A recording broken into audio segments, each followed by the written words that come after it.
students, very good evening. How are you all? Good evening students, just let me know, am I audible and clear to you or not? Am I visible? Hi ma'am, I'm back. Hi, hello beta, hello July. Thank you for taking history classes. Yes, Santoshi, as per your recommendations and your demand, I thought that let's replace civics with history, and we did it. So today we will be completing our history and tomorrow we will be completing our civics, and day after tomorrow it will be a long marathon. We will be completing all the important maps, date, everything whatever is required for you. So hi to everyone. Okay, so we were studying from 2 days and we completed our economics, then we completed our geography. Let me know if in case there is any doubt from these two sections, because 50% of the syllabus is that, right? Your 40 marks comes from geography and economics, and I hope everything is clear to you and the last classes were helpful to you. Fine. Now, my dear students, pay attention. What we have to complete today is history. Again, I'll tell you what is the pattern by which we study to the students, whoever is new here, and to all the students who are joining the sessions from past 2 days, you are aware how do we study. So in this marathon of exam, SST exam, that is going to be on 7th of March, what we are doing it, we have divided it on the basis of sections, section A, section B, section C, and D. In that we completed our economics on 2nd of March, then geography on 3rd of March, today is 4th of March. I was about to do civics, but as per students' recommendation we will be completing here we will be completing here history. Chapters, description along with MCQs, and then we have to complete certain practice sessions too. Okay, so are you guys ready for today's live? Tell me, are you guys ready? Let's start. Big fan of you from Tamil Nadu, ma'am. Thank you, bacha, for the statement. We love your classes, ma'am. That's great. I'll take the screenshot of these words, what you guys are telling. It's literally so like important for me and means a lot, my dear students. Just let me know. Let's start. Okay.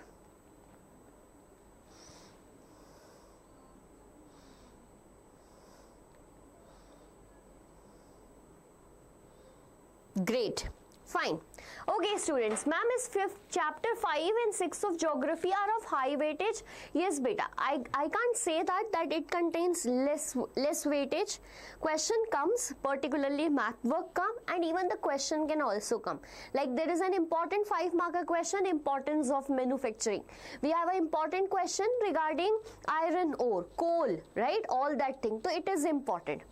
Okay, thank you everyone. Thank you who guys are sharing that you like these sessions. Yes ma'am, let's start the marathon. Okay, so you have to just wait for a second. Let me upload. We completed economics, then we completed geography. Today we will be doing history. Complete history. Where is history? So here it is. Fine. Complete history, that contains 20 marks, right? We will start with the chapter Rise of Nationalism in Europe. Then we will move to Nationalism in India. Making of the global world, only small section is going to come from that part. And then print culture and the modern world. Right? I think print culture is the most easiest chapter in social science, right? Maybe it depends upon you, ma'am. Duration. See, duration depends upon how fast we complete everything. Okay, and I think that today's session will go beyond 3 hours. Like it will be similar to that of yesterday's session, because history is of high weightage. It has long syllabus. And one more thing, bacha, I am seeing very good habit in you. Like previously I was watching that you guys were talking so nonsense while live also when teachers were teaching, but you guys have made that better. So the condition is quite better. I'm liking that. That's very good. Thank you for that particularly, because I feel so irritated seeing all those nonsense chats here and you guys are not doing, then that's great. Okay, now starting the session with rise of nationalism in Europe. So students, when the chapter starts, here there is a picture. Right? The chapter starts because we are Tamil students. My God. Hi, good evening, Divyanshu. How are you? Ma'am, I am here. Okay, welcome to Diksha Vedantu. Let's start. Today is complete history.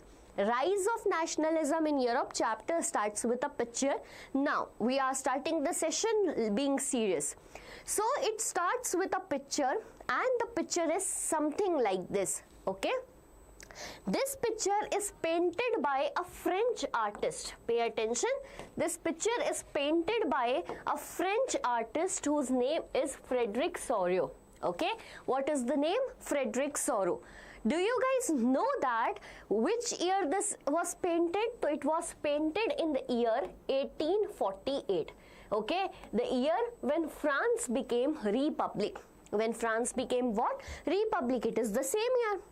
And why was this picture made? So basically, this picture was a utopian vision of Frederic Soriot. Pay attention, my dear students. This picture is a utopian vision of Frederic Soriot. By the word utopian vision means that he thought of something that this is going to be true. However, the chances of that getting true is not so high. So, this is a thinking of what Frederic Soriot. See, 1848 particularly, we see the year when we will study everything. You will understand that, my dear students, you will clearly understand that in that time, certain nations or certain people in Europe were demanding for the creation of nations. Okay, they will become or not. That was doubtful. But this was the dream of Frederic Soriot, that in the world there will be democratic, social and republic nations. Pay attention. What are the three words he was thinking? There will be democratic, social and republic nations. We are aware about that. In this picture, there is a line of people of nations. Like, see, this is a queue of the people. All these are marching towards, however, the picture is little cut. All these are marching towards Statue of Liberty in USA, right? Or utopian. All these are marching towards what? Statue of Liberty. Now, why they are? To pay the homage to liberty, because they are also demanding for freedom. All these people have certain national flags in their hands, and these national flags will become the flags of their independent nations later. Right? And here you can see that there are relics of absolute institution. Here absolutism means the people who do not share power with the citizens of the nation. Right? Get it, my dear students? All these things are seen by the angels and the Jesus Christ. So basically, pay attention, beta. Europe. Right? Not only Europe, Asia, Europe, Africa, America. There was no form of government that existed today.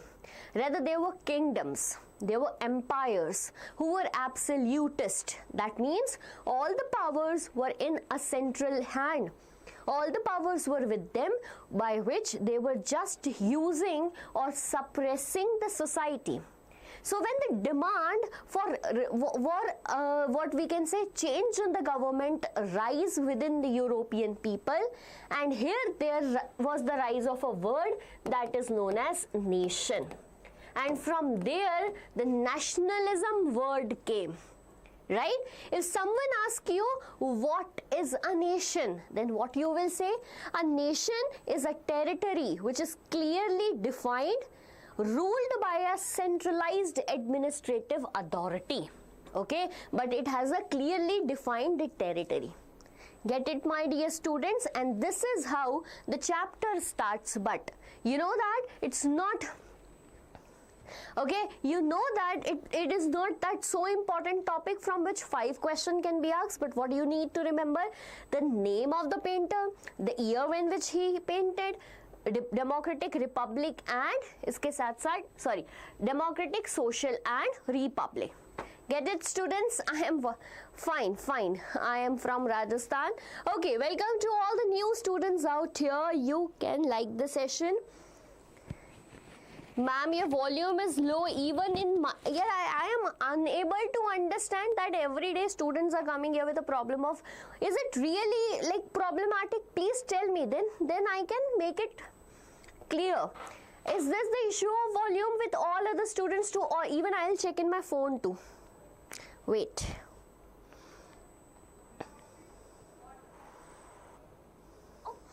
Let's start. No, it's coming. See, July.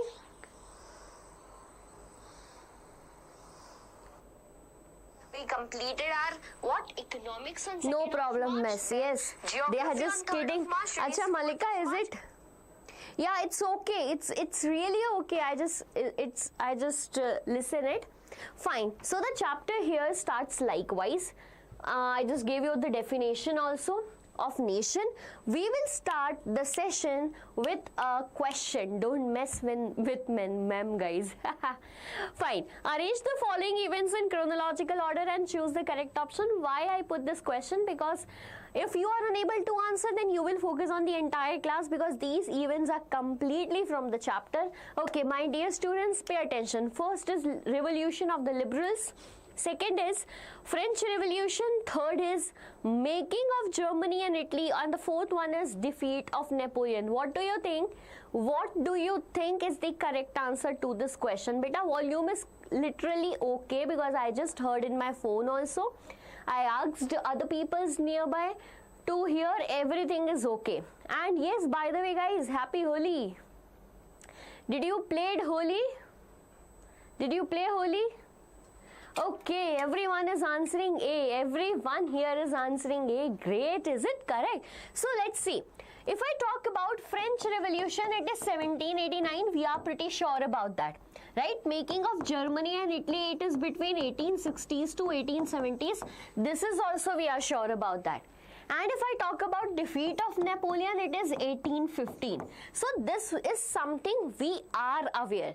Now comes the sequence for sure. The first incident will be the second one, that is French Revolution. Right? Now, if there is a confusion between the revolution of the liberals and defeat of Napoleon, don't get confused. Because of Napoleon's defeat, conservatives came again, and that is the reason liberals rose. So it is for sure 2, 4, 1 and 3. That means A is the correct option to the question. Students, you guys are very, very much correct here. Okay, very good. Well done. Let's start with the first topic of the day.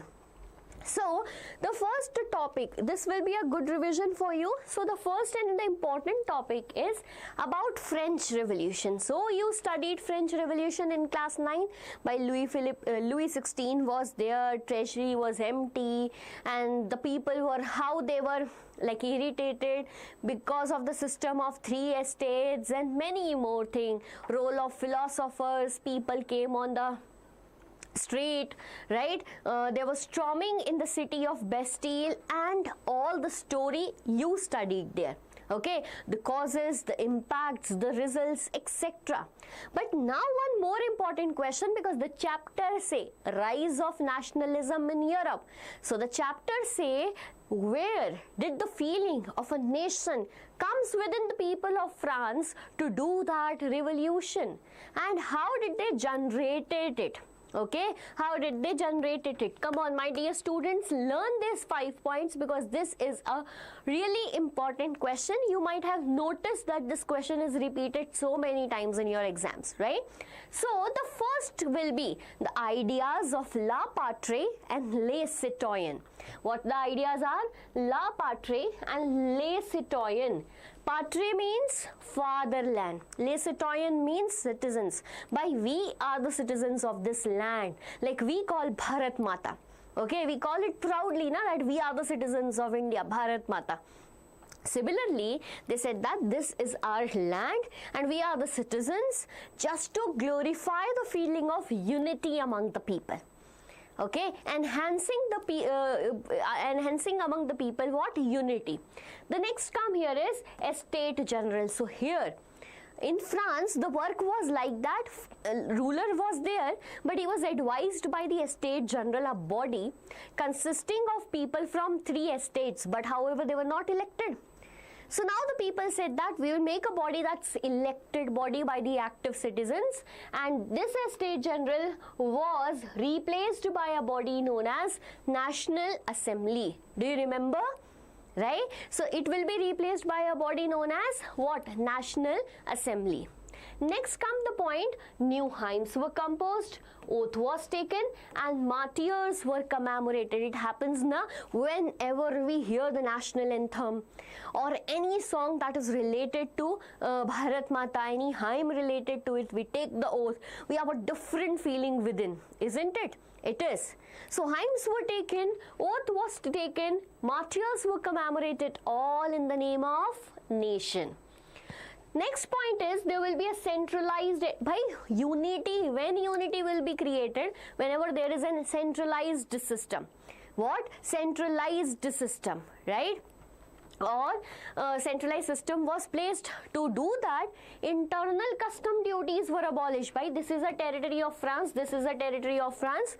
A person is moving, taking the goods, this region asks for what? Taxes, custom duties. They said within the country if we are doing that doesn't works, right? So internal custom dues were abolished and uniform system of weight and measures were adopted. Next is regional dialect. If people will speak different languages in a country, they said that this is not going to unify it. So the regional dialects were discouraged and the French was promoted. Got it? So let's revise it once again. First point, ideas of la patrie and les citoyens. Second point, estate general will replace as a body known as National Assembly. Third, hymns, oath, martyrs. Hymns, oath, martyrs. Fourth, centralized administrative system. Fifth, internal custom duties abolished, or last is French to be promoted. Tell me, is it okay everyone? Give me a thumbs up if this question is in your mind and you will never forget it now. Students, one more time, I just praised you that in this session, why fear when Tanvi ma'am is here? Great, Malika. So I just praised you saying that you guys are not chatting nonsense and here somewhere some people come. My dear students, this class is just for studies. Pay attention to that. Whenever you are typing, I am seeing all of your comments, right? That's the reason I go live. Whenever I go live, I create a large TV in front of me is here and I create a chat that's most visible to me. So don't do that, okay? Please explain centralized administrative part. Yes. So someone was also asking about aristocratic part, right? So let me know if it is not clear to you. Ask me again, I'll tell you.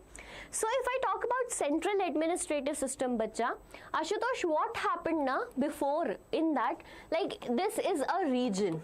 In this region, there were different parts, kingdoms or empires ruling, but all these people were the people having same ethnic identity who speaks the language French.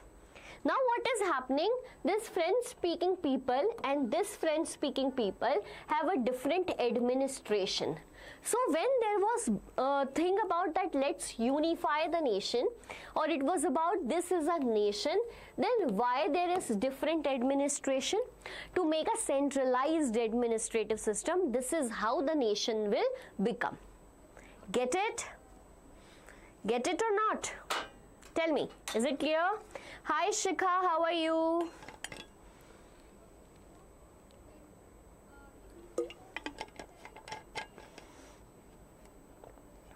Ma'am, I am from Tamil Nadu. I was hating social until I saw you, ma'am. Thank you so much for teaching. You look and talk just like my physics teacher, whom I really love. Thank you for this comment, beta. Thank you. Thanks a lot.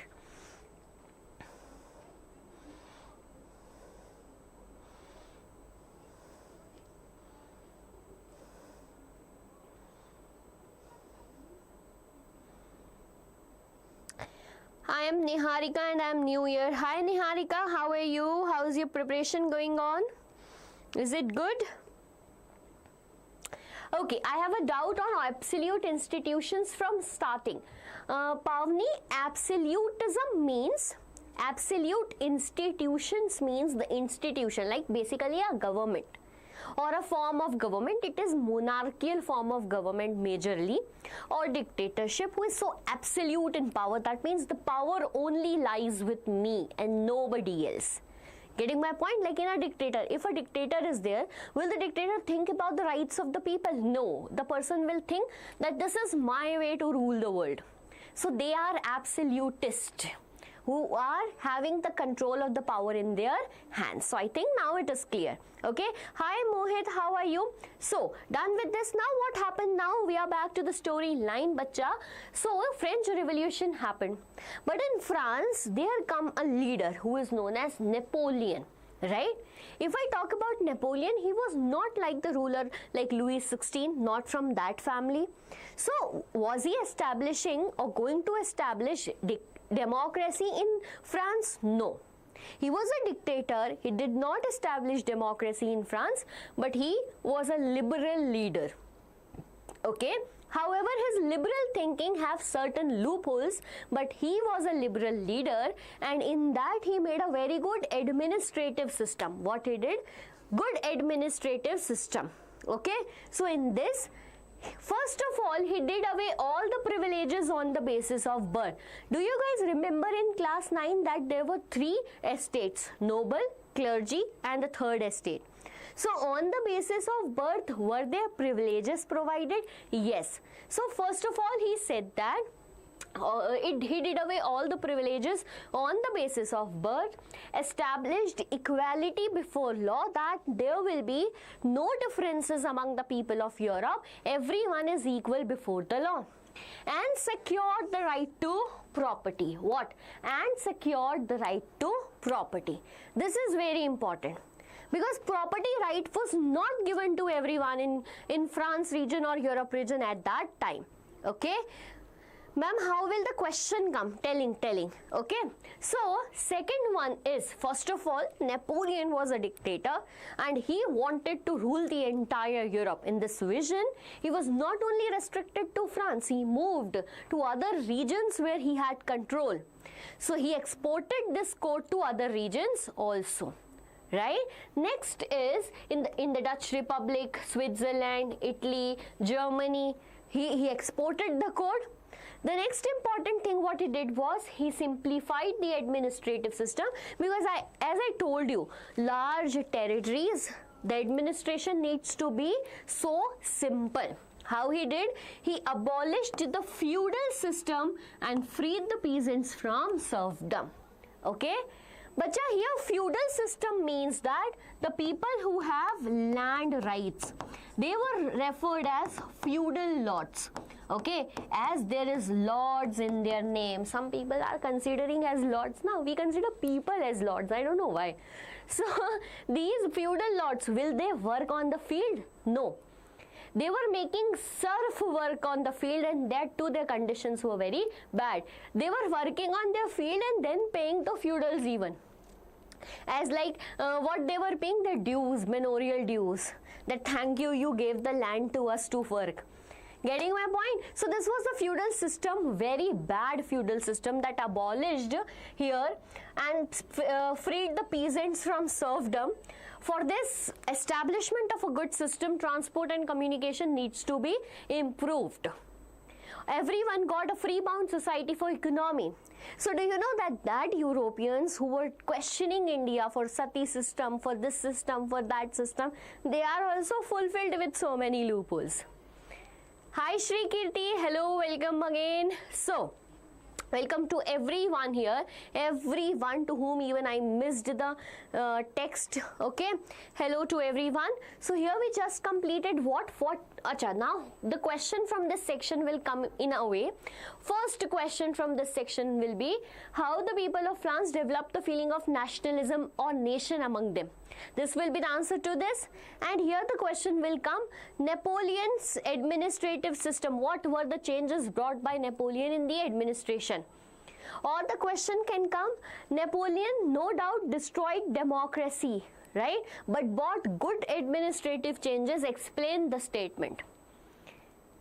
Okay, get it? No issues, no issues. We are not so late. We just studied 2 important topics from this chapter. Okay, my dear students, is it clear or not? Come on, let's start with a question here.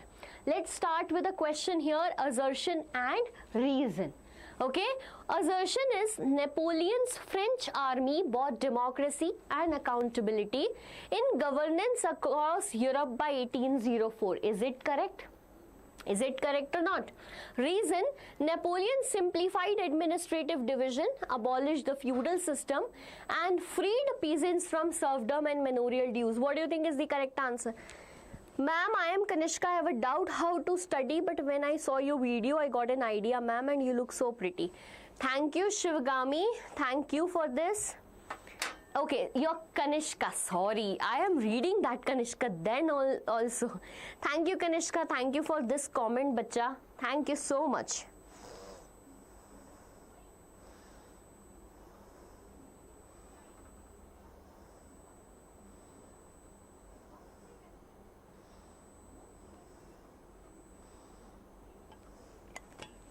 Happy Holi, ma'am. Aap rangeen. Okay, because I can't come ranga hua here, na?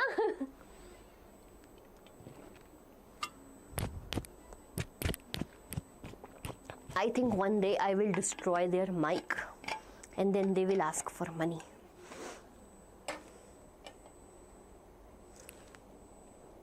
Good evening, bacha. Good evening to everyone out here. So you guys are telling, yes, SST will be a quite lengthy paper. Yes, students, it will be a lengthy paper, bacha. So, we are coming here with this question.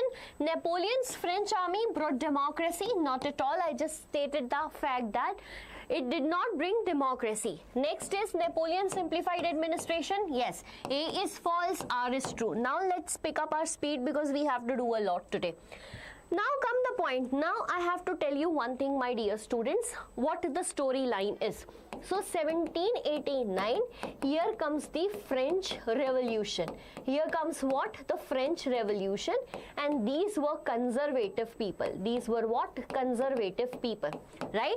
After 1789, what happened? French Revolution brought constitutional monarchy in France. I'm particularly now talking about France. After this is what was constitutional monarchy in France. Then we know about that France for a small period of time became republic under Maximilian Robespierre. We studied in class 9. Now what happened after that is there was no political stability.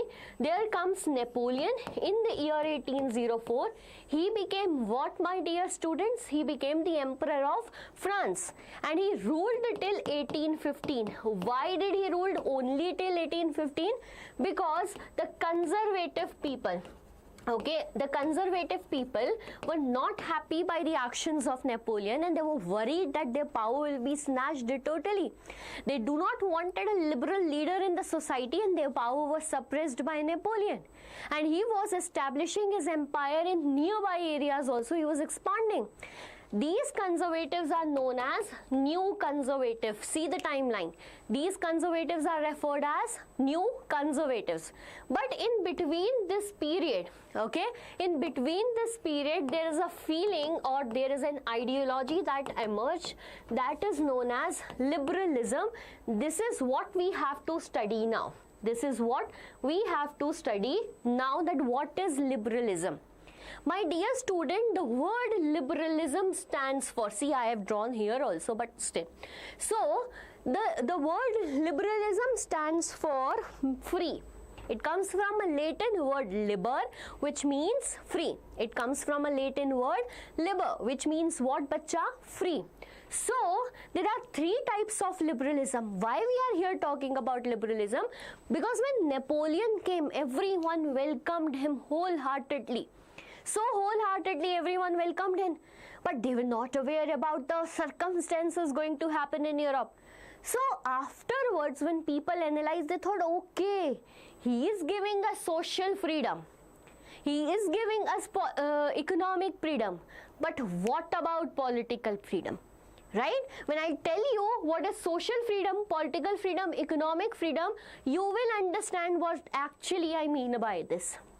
So, freedom, liberalism, I'll talk about social liberalism first. So, freedom in the society, that means freedom for all the individuals, right? Everyone to be treated equally before the law. Right? There should not be property only in the hands of few people. Rather, there should be like liberal people stressed upon inviolability of the private property. Private property should be the authority of everyone. Okay, now coming to the next point, that is political freedom. What I mean by political freedom, that Napoleon didn't provide it. Did Napoleon was the person who was chosen by the people, my dear students? No. So rather, he emphasizes the concept of government by consent. This political liberalism emphasizes the government, that government should be formed by our consent.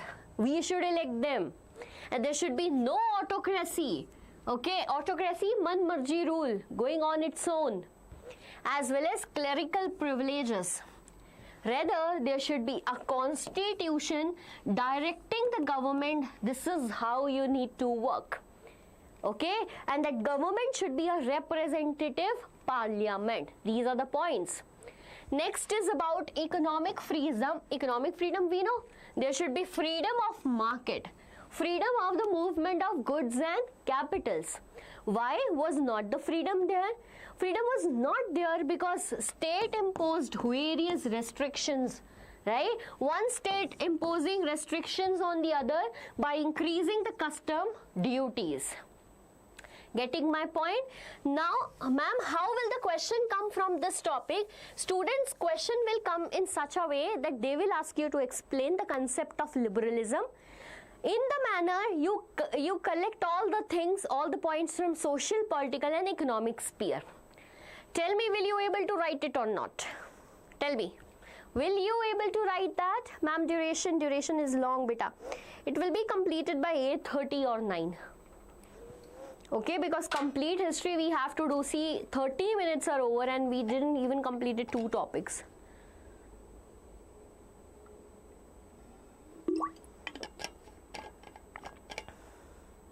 Yes, ma'am, we can write. Okay. Okay, fine. Thank you for answering, bacha. Very good, very good. So, now this is the story. Next thing come here, in this story, when people were aware about the liberal ideology, a group of people made a union. And that union is known as Custom Union, that was formed in the year 1834. Formed in the year, beta, 1834. Okay, by the initiative of Prussia. What is Prussia? Prussia right now is the part of Germany and it is one of the largest German territory. Okay, ruled by an empire over that time, but it was one of the largest German units. So it was the initiative of Prussia where German states came together, all the German states came together, joined their hands, let's unify our nation in terms of economy. Not nation, the territories in terms of economy. So how to do that? Let's abolish tariff barriers. Okay, let us abolish what? Tariff barriers. Let's reduce the number of currencies from 30 to 2. See, there were so many territories in German Confederacy and all have different currency. So they were saying, let's reduce this number. Why every region should have their different currency? It makes it difficult for us to do the what? Transport and trade. So this was the objective for this. A new or good system of railway was made so that it can facilitate the economic interest of the people. My dear students, we can consider this incident as a what we can say at just putting brick to make a complete house. Right? It was the first incident because of economic interest. Certain regions came together and this will eventually leads to national unification and then we will study unification of Germany. Done? Okay. So this is about this topic. I just told you the timeline. Match this. Match list 1 and 2. Fast. Fast. Let me check who is correct one here. Raj Pandey. Ma'am, an example is there in NCERT, that is 11 checkpost. Yes, yes. From Habsburg to Nuremberg. This is it. That example is given. Yes. Fan of you and your teaching from Tamil Nadu. Will miss you after class 10. Yes, students, definitely you are my first batch on YouTube channel. So I am also going to miss everyone. Don't worry.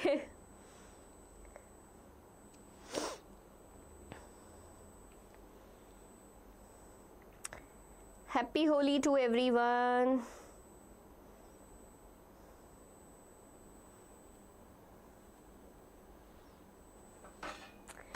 Prime Aditya, sad song. Recommendation, give recommendation to him. Chalo. 1797. Okay, 1797, what happened? 1797, Napoleon invaded Italy. Okay, 1814 to 1815, fall of Napoleon. 1821, Greek struggle for independence begin. 1848, there was revolution in Europe. It started with France, but later it spread to all other countries. So A matches with 2. So 2 is the first one, then we have 4, then 1, and then 3. 2, 4, 1, 3 is the correct sequence. 2, 4, 1, 3. D is the correct option to this question. I guess you were also writing correct. Aditya, this is live class, not recorded. Okay? Yes, my dear. Italy. Okay. Chalo. We ended this now. I just told you in the timeline that, see, what happens now when we cook something in a pressure cooker? When it's a long time, the pressure will increase and the cooker will whistle. Similarly, when conservatives pressurized the people, revolution was there. Liberal period came. When conservatives were so frustrated by these liberals, once again they defeated Napoleon and a new era came here, which is referred as new conservatives.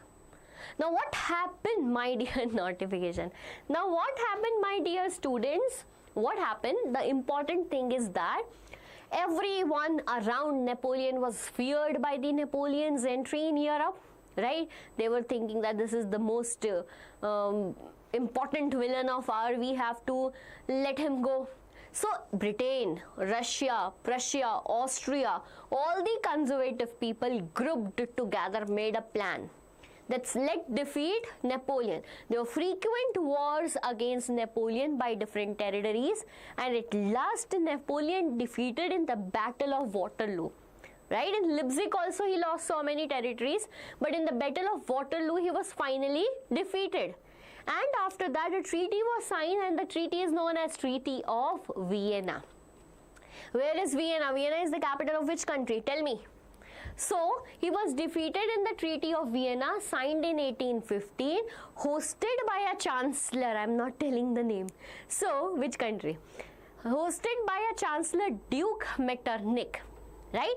What was the objective of the treaty, my dear students? So, its objective was to replace the power of Napoleon, to take the power of Napoleon. Which dynasty was restored to power in France? Again, that Bourbon dynasty was restored to power in France. Okay, Napoleon was sidelined, Napoleon's power was taken, and who was restored? Bourbon dynasty. One more thing they did. France lost all the territories which was annexed by what? Annexed by Napoleon, and these conservatives did one more thing. This is France for an example, and there are certain other series of states around France. Now, this was given to one conservative, this was given to another, this was taken by one conservative. Why? So that there will be a ring of fence around the France, so that he can never expand again his power. Get it, my dear students? No, it is not Louis Philippe again. Right now it is not Louis Philippe. So the objective was to restore monarchy in Europe. Like there were certain territories given to Austria, right? Territories given to Russia. So like northern part of Italy, Venetia, Lombardy given to what? Austria. Okay? Belgium given to Netherlands. So these type of arrangement was done. Get it, my dear student? Again, conservative came. Now, how are the conservatives? Will they give any rights to the people? No. Will they allow them to write against them? No. There was lot of censorship, no freedom, no rights. Pressure in the cooker was increasing. And don't you think that it will whistle out one day? Yes, it did. How? With the rise of revolutionaries. With the rise of who, my dear students? Revolutionary. Who was the most popular, and among the one was Giuseppe Mazzini. Who was he? Giuseppe Mazzini, right? Who was Mazzini? So Mazzini was born in Genoa. Okay, Mazzini was born in Genoa in the year 1807, and he was the first person who saw the vision of united Italy. He wanted a unified what? Italy. Okay, he saw the vision of unified Italy, and for that work he subsequently founded two underground society. First is Young Italy in Marseilles and the other is Young Europe in Bern. Okay, which one is first, bacha? So it is Young Italy in Marseilles and Young Europe in Bern. Yeah, the new, sorry my dear students, in the new NCERT. Okay, in the new NCERT it just changed. It was 1807 first, now it is 1805. So pay attention to this also. That's my bad. Okay, get it? So he subsequently founded these two society. And do you know Duke Metternich? What Duke Metternich stated for him? Do you guys remember anyone? So he saw a vision like there will be a nation. He said that nations are the unit of mankind. Like we measure cloth in a unit, isn't it? We measure milk in a unit. He said that nations are the unit of mankind. And Duke Metternich said that this Giuseppe Mazzini is the most dangerous enemy of our social order. What social order he is referring to? The question can come in MCQ. The social order which promotes conservatism. Right? Get it? Hello Vedant, welcome. Yes, most dangerous.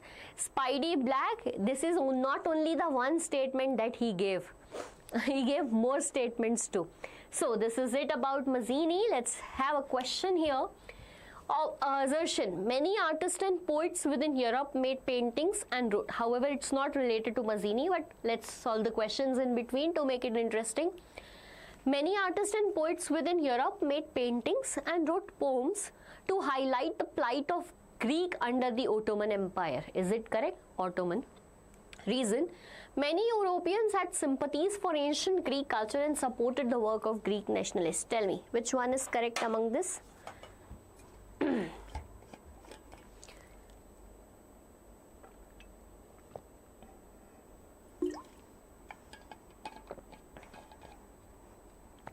A.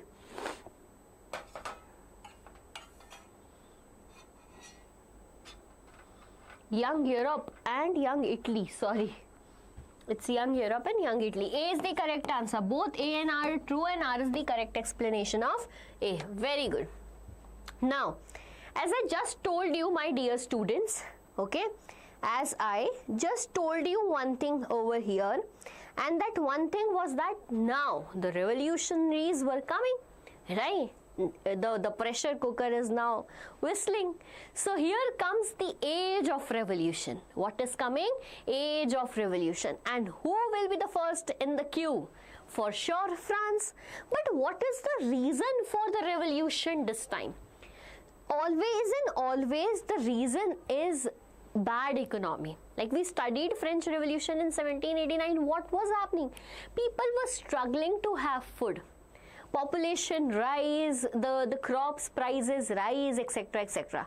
Similar such situation was developing again in France. That's hunger, hardship, and it will lead to what? Population revolt. It will lead to revolt. right? Now let us see that the 1830s question can come. What was the economic situation in the year 1830s in Europe? This can be the question. Okay, what was the situation in 1830s, economic situation in 1830s in Europe?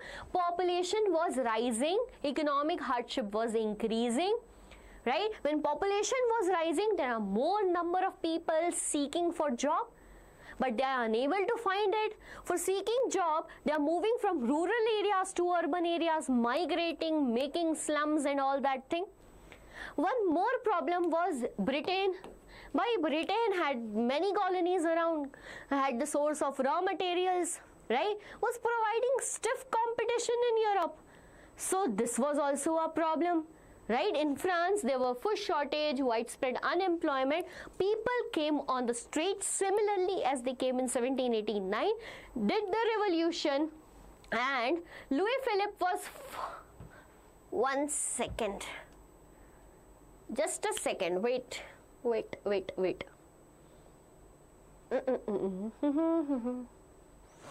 Uh-oh. And the problem is, I wanted to tell you one thing in between and I moved with this story. Yes, so this was all going on. Pay attention. This is about 1830s. We are correct. This is about 1830s, but this is not about 1830. This is about 1848. Okay, so what happened in 1830s, it is clear to everyone, but the story I am writing here, what happened here, this was July Revolution in France. Pay attention, sorry for the big mistake, my dear student. There was July Revolution in France. What was happening? Conservatives were there, people revolted against these conservatives, and it was then replaced by constitutional monarchy. Okay, it was then replaced by constitutional monarchy, which placed Louis Philippe on the throne. Which placed what? Louis Philippe on the throne. Get it, my dear student? And this was the time when Duke Metternich proclaimed that when France sneezes, the rest of Europe catches cold, and this is how the rest of Europe catches cold. What happened in Belgium? This July Revolution of France sparkled the situation in Belgium. They also revolted and they got free from the United Kingdoms of Netherlands. Okay, they got free from the United Kingdoms of which place, bacha? Netherlands. Get it? What is subsistence crisis? Please tell, ma'am. Okay, I'll tell. Right? Now come the point, that is Greece. Okay, Greece was a territory under Ottoman Empire. See, Ottoman Empire was a big empire. Right? It contains so many countries, Slovakia, Greece, Herzegovina, many countries which exist right now. There were people of different ethnic groups living there. Pay attention, people of different groups living there, and one among them were people of Greece. Okay. What happened? The Greece people wanted to get free from this Ottoman Empire. The revolt was going on since 1821. Now this time what happened? The people who were kept there, who were kept there in jail, exile, supported them. Why? Because they were feeling relatable to the culture. They said that this is the cradle of European civilization. Cradle means European civilization started from here, bhai. So as it started from here, they started supporting them. There is one person related to the incident, that is Lord Byron, English poet. Remember that. Finally, in 1832, a treaty was signed, that is Treaty of what? Constantinople. Treaty of Constantinople, because of which what happened, my dear students? Because of which Greek became an independent nation. Yes. He collected fund and died in 1824. Yes, correct students. Get it? So this is the story of age of revolution going on. France become constitutional monarchy. Belgium become independent of Netherlands. Greece become independent out of Ottoman Empire. Everything is going, but the situation is still not good. There is economic crisis, which I just told you, explained to you, and then again France will revolt, and this revolt is in the year 1848. right? This revolt is in the year 1848 when there is food shortage, widespread unemployment, and Louis Philippe, the then constitutional monarch, was what? Forced to flee. He was forced to what, my dear students? Flee. Finally, like struggling from 1789, France became a republic nation. France became a republic nation. Get it, everyone? Tell me, now this whole picture is clear or not?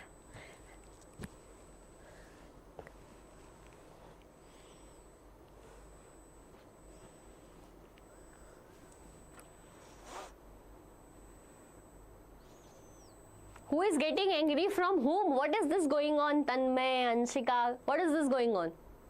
Do it somewhere else. If you want to study, stay here. Good. Okay. Crystal clear. That's great. Fine. So, if it is crystal clear to us, let's practice a question. What is subsistence crisis? Okay. So, subsistence. Beta, this subsistence word means for self-consumption, right? For basic needs. So, crisis, subsistence crisis here means when a person is unable to even buy the items that are for basic needs, food, clothing, etc. Okay, crisis, you know, subsistence means crisis of living, and the crisis of living is when the person is unable to fulfill his basic needs. Okay. Ma'am, what is history? Please explain in detail. 5 marks. Acha, you are my examiner, isn't it? Okay. History is something that you have to study today with me. This is my 5-marker answer. That's it. Okay. Chalo, we'll talk about this question. I guess some of the students are answering it. Let me check what is the correct one. Identify how the economic conditions in Europe during the 1830s influenced societal dynamics and governance. Choose the appropriate example from the following options. So, the economic hardship of the era has little impact on governance structure. Let's think about this. Economic conditions were a major factor in shaping societal transformation. Yes, beta. Rather, why it will little? People will be affected, people is irritated, they will revolt, and it will impact the administration too. So, this is not correct. This seems to be correct. Economic distress spurred the rise of public opinion as a potent force for change. Yes, they were demanding for change now. So, this is also correct. Economic challenge only affected the lower class and has minimal impact on the government. No. So, where 2 and 3 are there, option A is the correct option to this question. So, whoever told me the answer as A, very good. Clap for you, my dear students. Well done. Okay, well done, beta. Now, moving to the next topic of this chapter. Now, moving 0.5 marks for confidence. Acha, you will give me 0.5 marks. Wait and watch. I will give you 0 marks. Which May revolution I am unable to understand, Pavni? Which one are you talking about? What do you mean by this? Ma'am, when will this chapter end? Like culture, then we have to read the unifications. It will take 15 to 20 minutes more. Coming to this, how culture played an important role in raising nationalist sentiments. So, the next topic which I am talking right now is Romanticism. Okay, it is Romanticism, or which is also known as Romantic imagination. Now, what is this, my dear students? Now, we saw that Greece become independent. Imagination. Greece become independent on one factor that people considered its culture as important, showed respect to their culture. They said that Greece was the cradle of European civilization. Their poets lauded their poems, right? And something related to culture was happening, and this is how a new concept emerged in the world, that's romantic imagination, saying that every time there is not a reason for something. If we fall in love with someone, there is no reason, rationality, nothing, no mind, like these people are whatever they are doing, I don't know. So, but when we love our territory, we love our motherland, like when we have to show our love to our nation, how do we do it? in the form of poem, in the form of images of Bharat Mata, in the form of celebrating that festivals, etc. Right? So, my dear students, Romanticism is a concept which do not talk about science, reason, rationality, rather it talk about mystic feelings, okay, imaginations, etc. And how? With the help of poem, folklores, folk stories. Okay, how the question will come? Question will come, how culture played an important role in raising nationalist sentiments. Explain this with the help of example. You will give the definition of it and then you will give the example, like German philosopher Johann Gottfried Herder. First example, beta, for sure the question will come from this slide. Pay attention. Okay, so German philosopher Johann Gottfried Herder in the year 1803 claimed that the true German culture was to be discovered by the common people, and that people were referred as das Volk. The people are referred as das Volk, right? We see that car now, Volkswagen, it's actually people's car, right? So now it was through folk songs, folk poetry, folk dance, etc. The second and the important example we have is the vernacular language. What happened in collecting the local folklores. It happens now when we hear certain folklores, stories from our grandparents. They are what? Folklores, na? We feel connected to our motherland. Similarly, it was rising the feeling of nationalism among the people. There was a person, second example, Karol Kurpinski. The second example is Karol Kurpinski, who celebrated the national struggle through his operas. Like nowadays, the system of music and all is so much there which influence these students. Like you guys are influenced so much by that rap songs and K-dramas, etc., etc. So does it change a mentality of you when you hear that, you see that? Yes, it does. It has a deep impact on your mind. Similarly, these operas and music were chosen to create a deep impact on the minds of the people regarding nationalism. Right? And the famous dance, question can come, what are these? These are dance form, Polonaise and Mazurka, were treated as a symbol of nationalist symbols. Were treated as nationalist symbols. Tell me, clear? Very good. Now come one more different question. Different question is, how language played an important role in raising nationalist sentiment. Then what was this question? How culture played an important role. Ma'am, is it different? Yes, it is different. How it is different, beta? How culture played? We did it. We included all these topics. Right? Next is how language played an important role. Here we have to write the example of Poland. Right? We have to write the example of Poland, bacha. What happened with Poland? During that time, Treaty of Vienna, Poland was given to Russia.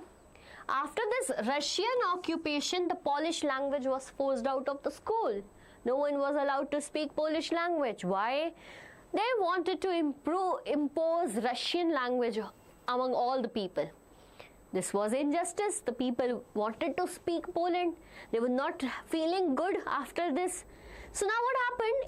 1830, an armed rebellion against Russian rule took place. People were fighting against it. However, in front of Russian people, there was no one. So it was suppressed. It is a good example how because of language, there is a rise of nationalism. Get it, my dear students? So Polish was used for church gatherings and all that. Even the Pope were taken and sent to exile. Worst situation was there. How many marks for this section can come? My dear student, this question can come for 3 marks. How language played an important role in raising nationalism? How culture played an important role in nationalism? Get it? Give me a thumbs up if everything is clear up till now.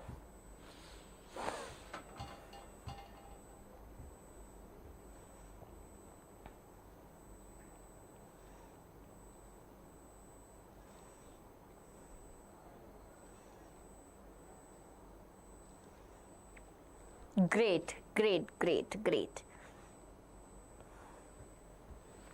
Very good. Hi to everyone. Hi Naveen, you are also here. Ma'am, abhi Iran mein. Oh my God! And everyone is saying we did it. No one will accept what is going on. Who is doing whatever they are doing? No one is going to accept it. Okay, let's move to one of the important topic of the class 10th chapter, that is Rise of Nationalism, and the topic is Unification of Germany. Are you guys ready for this? We will in sequence study Germany and then we will study Italy and then we'll move further. Okay. Achha, I just missed Frankfurt Parliament. Where is my Frankfurt Parliament? Okay. We didn't study this topic, Frankfurt Parliament. I just remember it. Okay, we'll study Frankfurt Parliament and then we will move to unification of Germany. So, as in France, this revolution took place and France became republic. The other nation will also initiate, and in that there were middle class people of German region again initiated. After that, custom union. So, here in the year 1848, pay attention, this is how you can write the point. See how nicely it is written. You can also frame your answer likewise. So in 1848, what happened in the region of Germany? The middle class people that included the professionals, businessmen, prosperous artisans, all made a group. Okay, all made a group of how many members? 831 members. On which date? 18th of May 1848. Now what happened? They all gathered together, marched a procession at the church of St. Paul. That picture is also given in the book, right? Marched a procession, met there and said that now we are going to form All German National Assembly. We are going to form, my dear students, what? All German National Assembly, and our target will be to create a constitution for a German nation to be headed by monarch, but this monarch is subjected to parliament. That means they wanted constitutional monarchy. That means the monarch will be answerable to the constitution. Get it? Okay. So, but did it succeed? No. The Frankfurt Parliament failed. Why? These people were thinking that conservative, this ruler is very easy to crack, we are going to do that. No. They went to the Emperor of Prussia, Frederick Wilhelm IV, asked him that, will you become the King of Prussia in a similar manner? He said that, am I mad? What do you think, that you will take my power and I'll accept it? No. I'll join hands with the conservatives. So one reason is this. The second reason is this, my dear students, as this group was majorly dominated by middle class people, the demands of peasants and artisans were not entertained and they took their support. Last, about the treatment they give to women. Women's demands were rejected. They were merely treated as viewers in the gallery. In the visitors' gallery, they were standing. Right? And those women helped every time in the revolution, and these are the three reasons for the failure of Frankfurt Parliament. As Frankfurt Parliament failed, now this time, this is the finale, end game. Okay, you guys will be going there now after some time. So, let's talk about this end game of unification of Germany. Nationalist feeling was emerging among the people after France became a republic, and the other people were also demanding for that, right? So what happened? This nationalist feeling was getting so widespread among the German people. Now this liberal initiative was again headed by Prussia. Whenever it is headed by Prussia, it was suppressed by some people. The rude, worst monarch, the military supporting monarch, and one more interested person who were large landowners.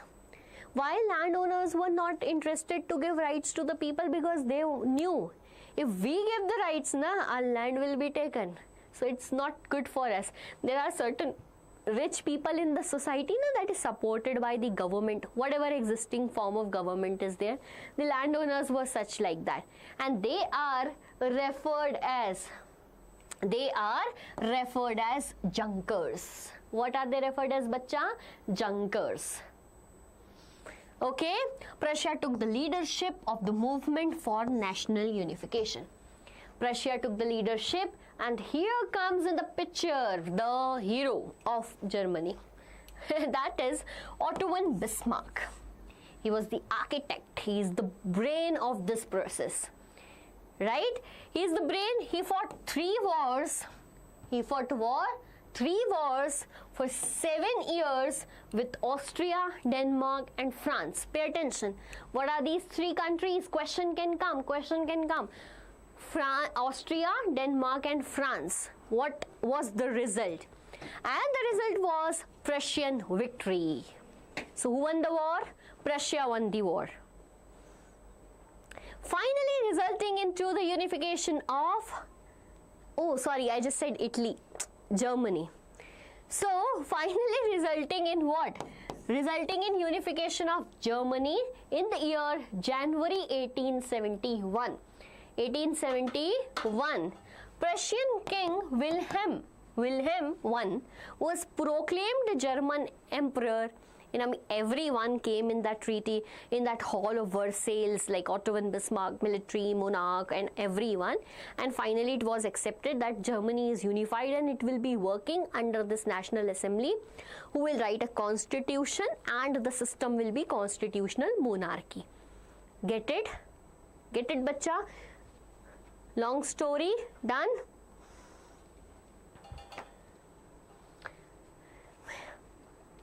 Okay, failure of Frankfurt Parliament is May Revolution. Okay, Pavni, I get it.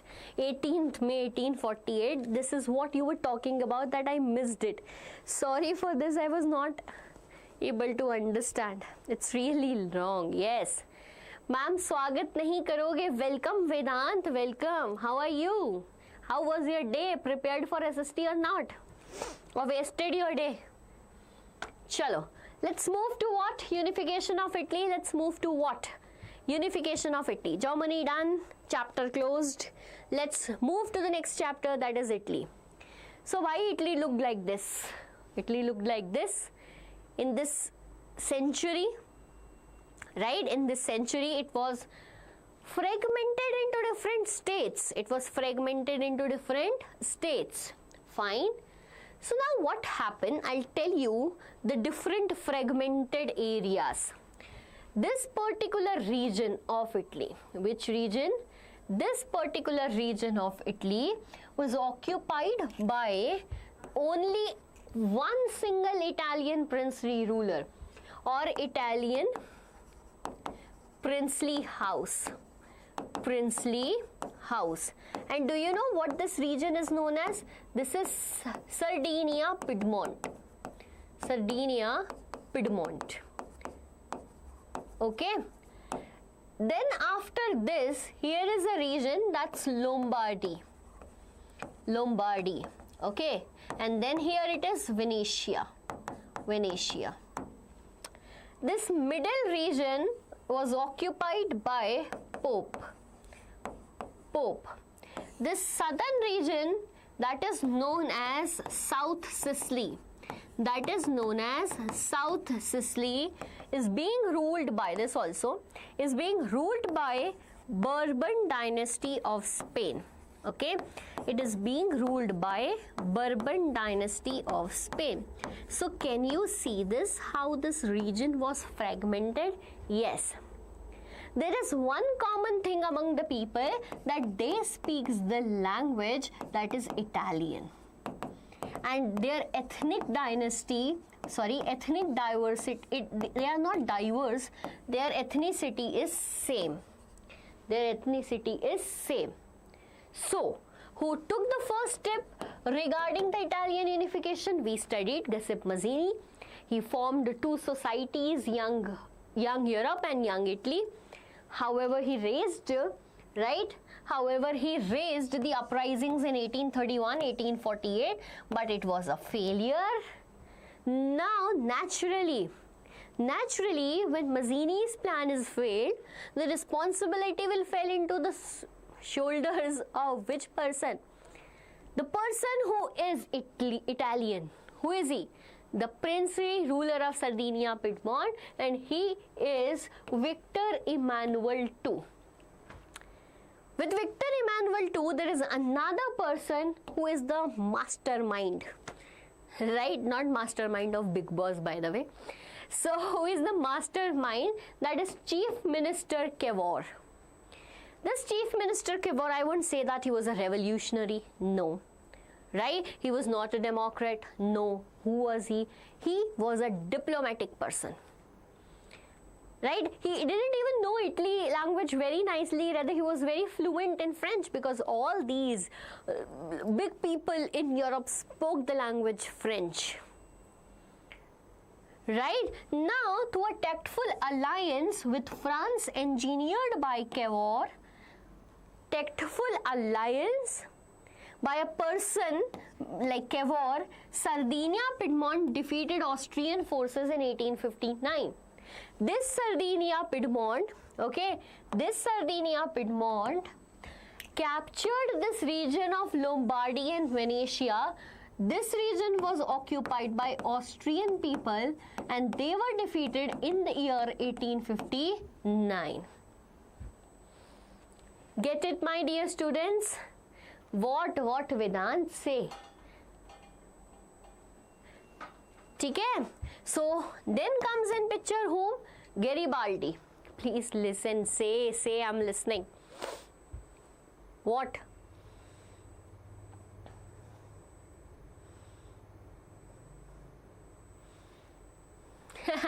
आज होली है. Thank you.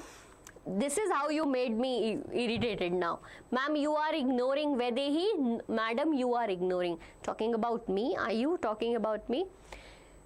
Can you send me your Insta or Snap? My God. Ab lo yaar, pad lo. Chalo. Next is Giuseppe Garibaldi. Next is, my dear students, what? Giuseppe Garibaldi. Happy Holi to everyone. Happy Holi. So, who comes in picture? Garibaldi. Who is Garibaldi? Again, is he a revolutionary similar to that of Mazzini? Yes. Right? He is a revolutionary in 1860. Among which forced he marched, like among with his force, not forced. His force was popularly known as red shirt peoples. Right? With his force he marched into South Sicily and drove the Spanish rulers, defeated them, and finally now in 1861 what it is known as unified Italy. Who did this? And who became the ruler of the unified Italy? Victor Emmanuel II. Victor Emmanuel II. Get it? One quick question to everyone. Quick question. Now you will be answering me. Right? Let's drop my pen and the question answer challenge starts here. Get it, my dear students? Let's begin. So when did Napoleon become the emperor of the France? Everyone quickly answer it. Let me see. When did Napoleon become the emperor of the France? Quick. Are Sardinia Piedmont? No, this region is Sardinia Piedmont. This is also included in Sardinia Piedmont, is it? You are talking about this one? 1804. Okay. Question changed. Question number 2. Question changed. Question number 2. Question is, when was Treaty of Vienna signed? When was Treaty of Vienna signed? Very good, July. Mr. July, very good. Santoshi, Gunika, Shreya, very good. Veer Pratap, very good. Vedehi, good. So, question number 3 is, in the Frankfurt Parliament, which monarch denied the offer? Tell me the name. In the Frankfurt Parliament, which monarch denied the offer of becoming a constitutional monarch? 20 April, exact date. Good. Question is changed. Okay, Gunika answered first. That's Frederick Wilhelm IV. Very good, my dear student. Very good. Kaisar William. July, it's wrong. Kaisar William is not correct. Kaisar William is not correct. Kaisar William is not correct. Okay, why? Because Kaisar William became the, oh wait, Prussian King Wilhelm.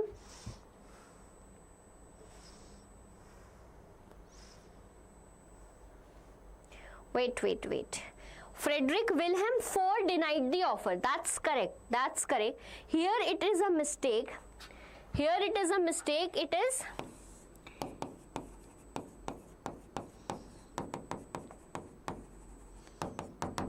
okay. In unification of Germany, this is a mistake.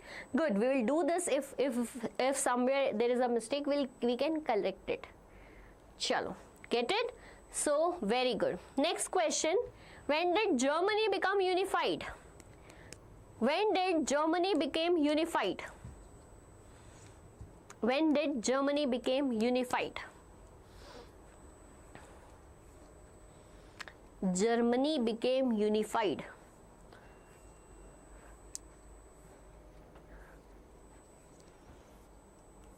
Are no answers?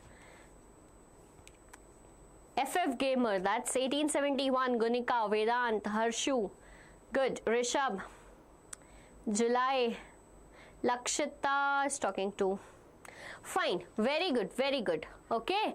Good students. We will follow this practice for the entire day so that I can see you guys are active or you lost your mind in between because it's history. So this is match list 1 and 2, 1833. Then 1854, an incident of 1860, and then it is 1867. And these are the activities of Garibaldi's life. Now this is tricky one.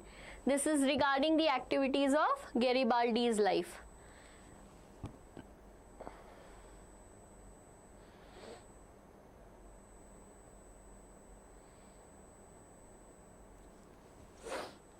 However, you can crack the code. You can crack it. Easy hai. See the option D first.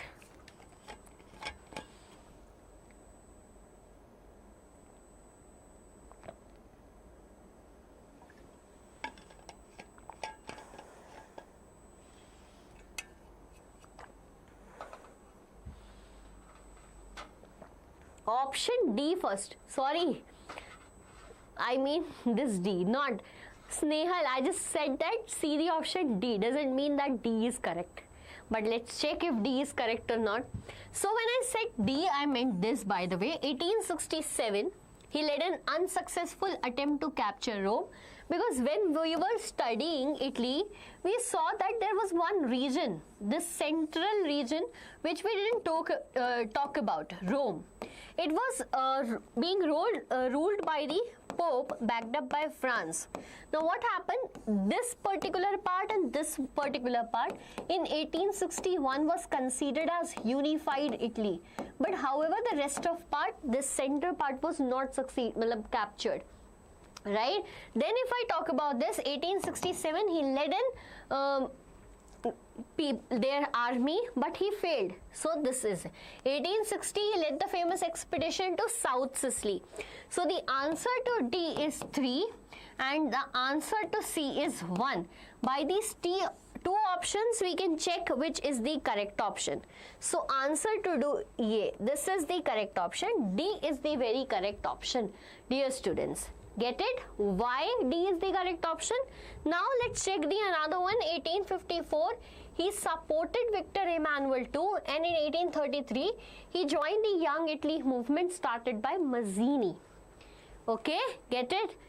Vedant, without asking also you can do that. Ma'am knows me very much. I am studying from January here. Yes, I know. Ma'am, I actually don't do well with chronology. Yes, in chronology now what we have to do, we have to find out the easiest one. Now what in chronology, when we see all those events, all those dates, our mind is like blank for a second. In that, be relaxed and find out the one in which you are sure, and then try to match it. Don't go with everything that I know everything. There are chances that you know some of the points and you don't know some of the points. Get it? Ma'am, you made this chapter easier. Thank you, Vedehi. Thank you. So, match list 1 and 2 is done. Let's move further. Okay, and now is the strange case of Britain, which is really strange. Why? Which one is wrong, beta? Which one is wrong? Can you please tell me? Okay, so if I talk about the strange case of Britain, what happened? Now the United Kingdoms of Great Britain, or the United Kingdom, which we know as a country, was not existing. Not existing. What was not existing? The country as it is existing right now. Then what happened? What was the situation? So there were British Isles. Isles, that means group of islands, right? In this group of islands, here the people in the blue were speaking the language Irish, and hence this name, the land is known as Ireland, right? Here, this is another island particularly, and this is complete Ireland. Get it? This is complete Ireland. Now here, this is England. This is what, my dear students? England, where the people speaks the language English. Okay. Here, this is Wales, where the people speaks the language Welsh. And here it was people who speaks the language Scottish, and this is Scotland. Yeah, you can continue wherever you want. So, students, these were the group of isles. In this group of isles, what happened? The English people became day by day so powerful. When they become powerful, they seized power from monarchy in 1688. See, now monarchy converted to constitutional monarchy. Constitutional monarchy. Right? The monarch still exists there, but it works according to the constitution. Can you get it? That's constitutional monarchy. Okay, the leader there, the actual, like we have President of India. The President of India is elected, and hence we are a republic nation. But the leader of that nation, United Kingdom, is not elected, and hence that is monarchy. So that is constitutional monarchy. Right? Get it, bacha? Now, they become powerful, their eyes fall on the nearby regions. Let me control them. Their eyes fall on Scotland.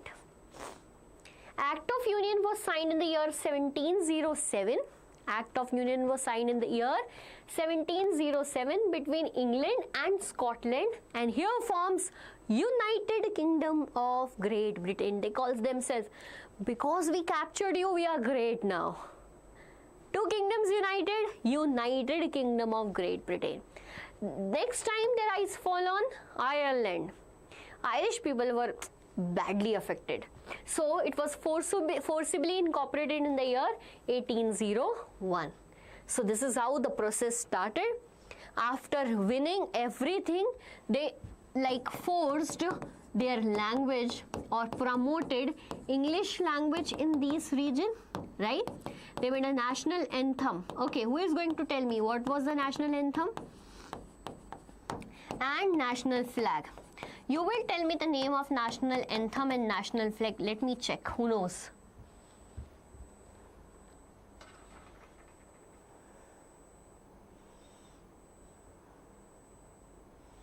National anthem and national flag. Ma'am ignoring me. Ma'am is not ignoring anyone. God save our noble king. Yes, Santoshi, you're very, very correct. God save our noble. God save our noble king. And what was the national flag? Anyone? No one. Union Jack. FF Gamer told me. Very good. Union Jack. Done. Successfully done this topic too. Now we are left with so small topics, then we will chat a little bit, okay? I don't want you to feel boring here. So, here comes a question in front of you. Giuseppe Garibaldi's main contribution to Italy unification was his 1,000 red shirt followers with whom the liberation of Sicily and Naples from the Bourbons was achieved in 1860. Okay. Source is The Wire. There is a book written. What was the result of Giuseppe Garibaldi's campaign in South Italy in 1860? Tell me.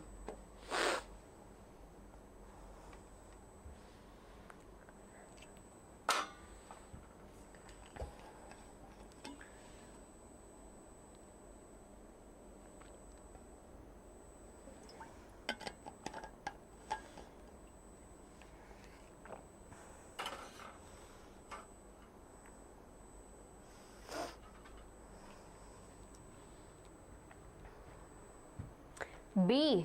Proclamation of Victor Emmanuel II as United Italy.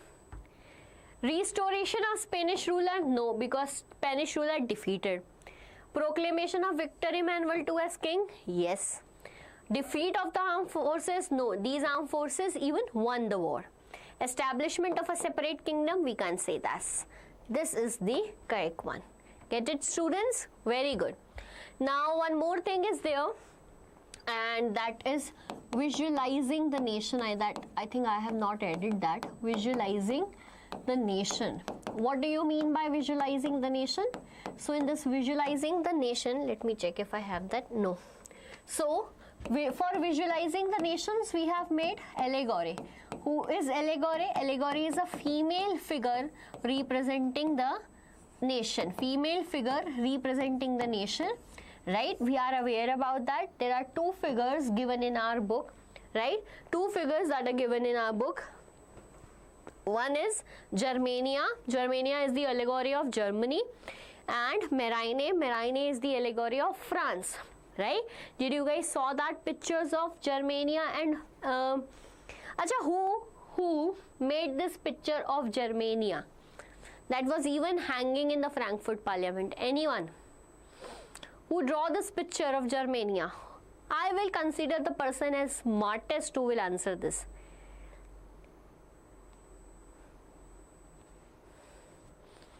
I am from Haridwar. Wow, great place. Philip Wheat. Very good, Santoshi. Very good.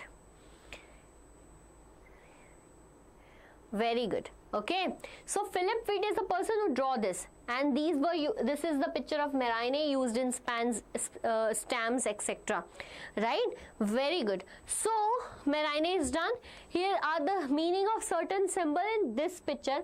Beta, MCQ came in the year 2024. Came from this topic. Let's see.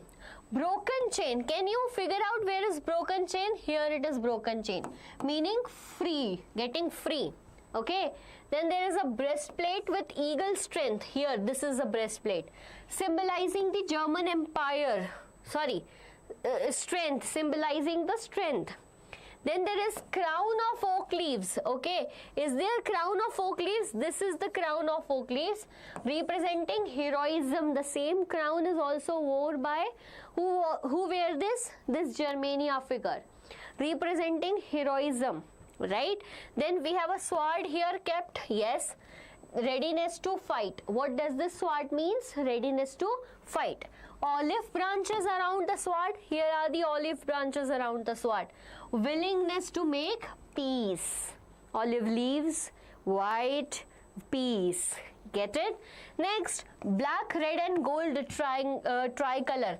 This is tricolor flag of France. Liberal nationalism it represents.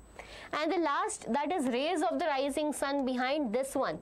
That's beginning of a new era. Pay attention, have a look at that, revise it once again and answer correct. Ma'am, if nationalism is based upon common identity, then how was UK considered as a nation when England dominated the others? Good question, Vedehi.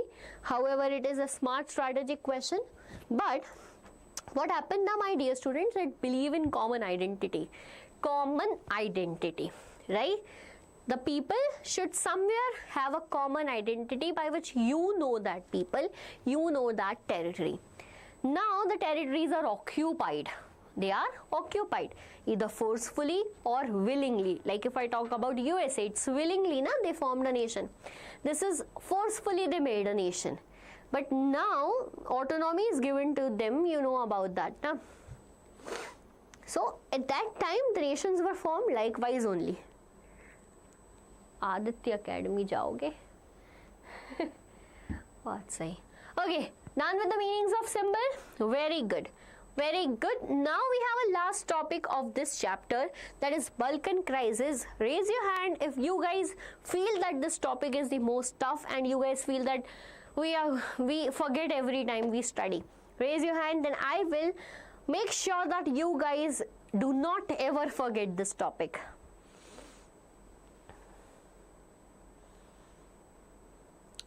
Do you guys feel that this topic is tough or easy? Myself, ma'am. Yeah. No, it's not tough. Good, good. Very good. No, ma'am, easy if we focus. Very good, very good. Very good. Chalo. Then we will do it fast. Now, this is the region known as Balkan region in Europe. This region which contain, which have the countries which exist now as Romania, Bulgaria, Macedonia, Albania, Herzegovina, Bosnia, Serbia, Kosovo, Croatia, etc. This region is known as Balkan region. Who was ruling the Balkan region, Pacha? Ottoman Empire was ruling the Balkan region since 15th century. Right? The people who were living here belongs to different geographical and ethnic variation. Like here, these people have their own geography as well as their own culture traditions. All the people here also, here also. Now Balkan people were referred as Slavs. When nationalism was growing in the Western Europe, gradually that nationalism reached to the people here also. As it reached here, the Balkan people also started claiming their rights for independence. For independence, they need the right on the territory or they want a nationality, right? For that, the Slavic people were struggling to define their territory or their identity because no one was there to solve the issue, na? So this is a region, this is a region. Consider that there is a territory here. The person says that, oh my God, this is mine. And here they say, no, no, this is mine. So the struggle started for the regions and this leads to intense conflict. This period of 1870s is considered as a period of Balkans crisis. Now what happened when we fight? Okay, when we fight in our house, the neighbors will be ready to hear what is going on and then pull our legs later, isn't it? Similar situation felt in the Balkan region. These people were fighting, they were fiercely jealous of each other to gain more and more territory, and now comes in picture the great powers, Britain, Russia, Prussia, Australia, who already became nation. Oh my God, let's take the benefit out of here. So they did what? They were keen on countering the hold. Let me help this region for the rest of the life. I will keep a counter that we helped you that time. You have to be with us, etc., etc. And this leads to series of war, and eventually First World War. And eventually what? First World War.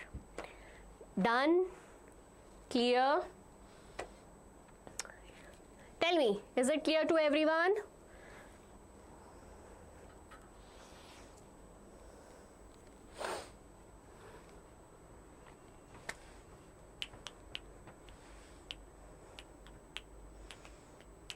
Can you tell once again, ma'am, July? Do you really want it? I'm taking a break. Between that break, you go back, listen it once again. If still you have doubt, then we will come back and revise it once again. Okay? I think I deserve. Arre, bapre. Some comments are not ought to be read. Okay, I'm coming in 10 minutes, beta. Okay? Meanwhile, if you have doubt for any of the topic, hear that again, and still if you will be having that doubt, I will be solving that. Like someone is talking about Italy, Germany or something like that. Okay, up till then, all the students who didn't like the session, like it. Who didn't yet subscribe the channel and you are new, subscribe it. These are NCERT questions, my dear students. These are NCERT questions. Okay, why I added these questions here? Because you have to solve NCERT questions for history particularly. I'm not talking only about history, you have to solve it for the rest of SST also, but for history it is important. These are practice questions that you have to like have a look at, and if you have doubt you can ask me. So here it is a break for how many minutes? Break for 10 minutes, and I will be coming back exactly after 10 minutes because we can't take long breaks today, and then we will start the second chapter of history, that is nationalism in India. Great.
Okay, students, we are back here. Are you guys all here? Chatting so much, right? अरे यार इसी channel पे भाई गो इसी channel पे you have another space for talking. Okay, come on students, welcome back on the same channel, same live. We have to proceed further. We are done with one. नहीं हुए अरे 10 minutes are over, even more minutes are over, right? So we are back and now we will start the next chapter. We'll pick up our speed now, and that is nationalism in India. That's what, my dear students, nationalism in India. So the first and important question, repeated question from this topic is, what is the impact of First World War on the freedom struggle of India? So last chapter we left with that because of this Balkan crisis, First World War happened. But now this chapter is about India and how the same First World War impacted India. So basically, there were two powers in First World War, allied powers and central powers. However, we were not a part of First World War, but someone was the part of First World War who was attached to us, and that was our colonial power. Who was the colonial power? British. Who was our colonial power? British. And Britishers were the part of allied powers. So Britishers for the First World War take the maximum benefit out from Indians. They took the maximum benefit out. See how it impacted our Indian society socially, economically and politically. We will talk about this right now. Okay students, so this war created a new economic and political situation. Pay attention. This war created a new economic and political situation. It increased the defense expenditure by, if you will go on war, it requires money. Okay, so defense expenditure was increased. From where will money come? Money will come from the taxes. Taxes increased, custom duties increased, and the new type of tax was introduced, that was income tax. That was income tax. Done? Very good. Now, the war prices also increased. During the war, the prices of the products were also increasing. Right? The prices become double between 1913 to 1918. You know, economic crisis was there and the situation was becoming worse because like inflation was coming. The prices were becoming so high. Right? The next is forced recruitment. The villagers were asked to be the part of the army. Right? And there were no option left in their hand. Whenever the situation is going worse, something extra will happen. This is natural. What happened in 1918 and 1919, and this time crop failed due to crop failed because of certain natural calamities, as well as Britishers were not keeping their attention on our crops and development. Crops fail and this leads to acute shortage of food. Again, extra thing happened, that's influenza epidemic like that of COVID. Influenza, because of this 12 to 13 million people perished. Why? Because there was famine. Because of famine, people were dying. And this was the situation, this was the impact, or this was the effect of what, my dear students? The First World War on India. Okay, and this is how the chapter starts. Did you get it, everyone? Tell me, give me a thumbs up if everything is clear to everyone here. Arey bhai, maths is over. Now also you are talking about sin 30, sin 60. Ma'am, what is that 1 PPT 90 plus marks video by you? Video is not opening for me. Can you send the link? Beta, it is a video where you can download these PDFs. Okay, great. Great. Okay, next is about a question here right in front of you, bacha. In 1918, faster, very easy, fast. Tell me the answer. I started today learning. Okay.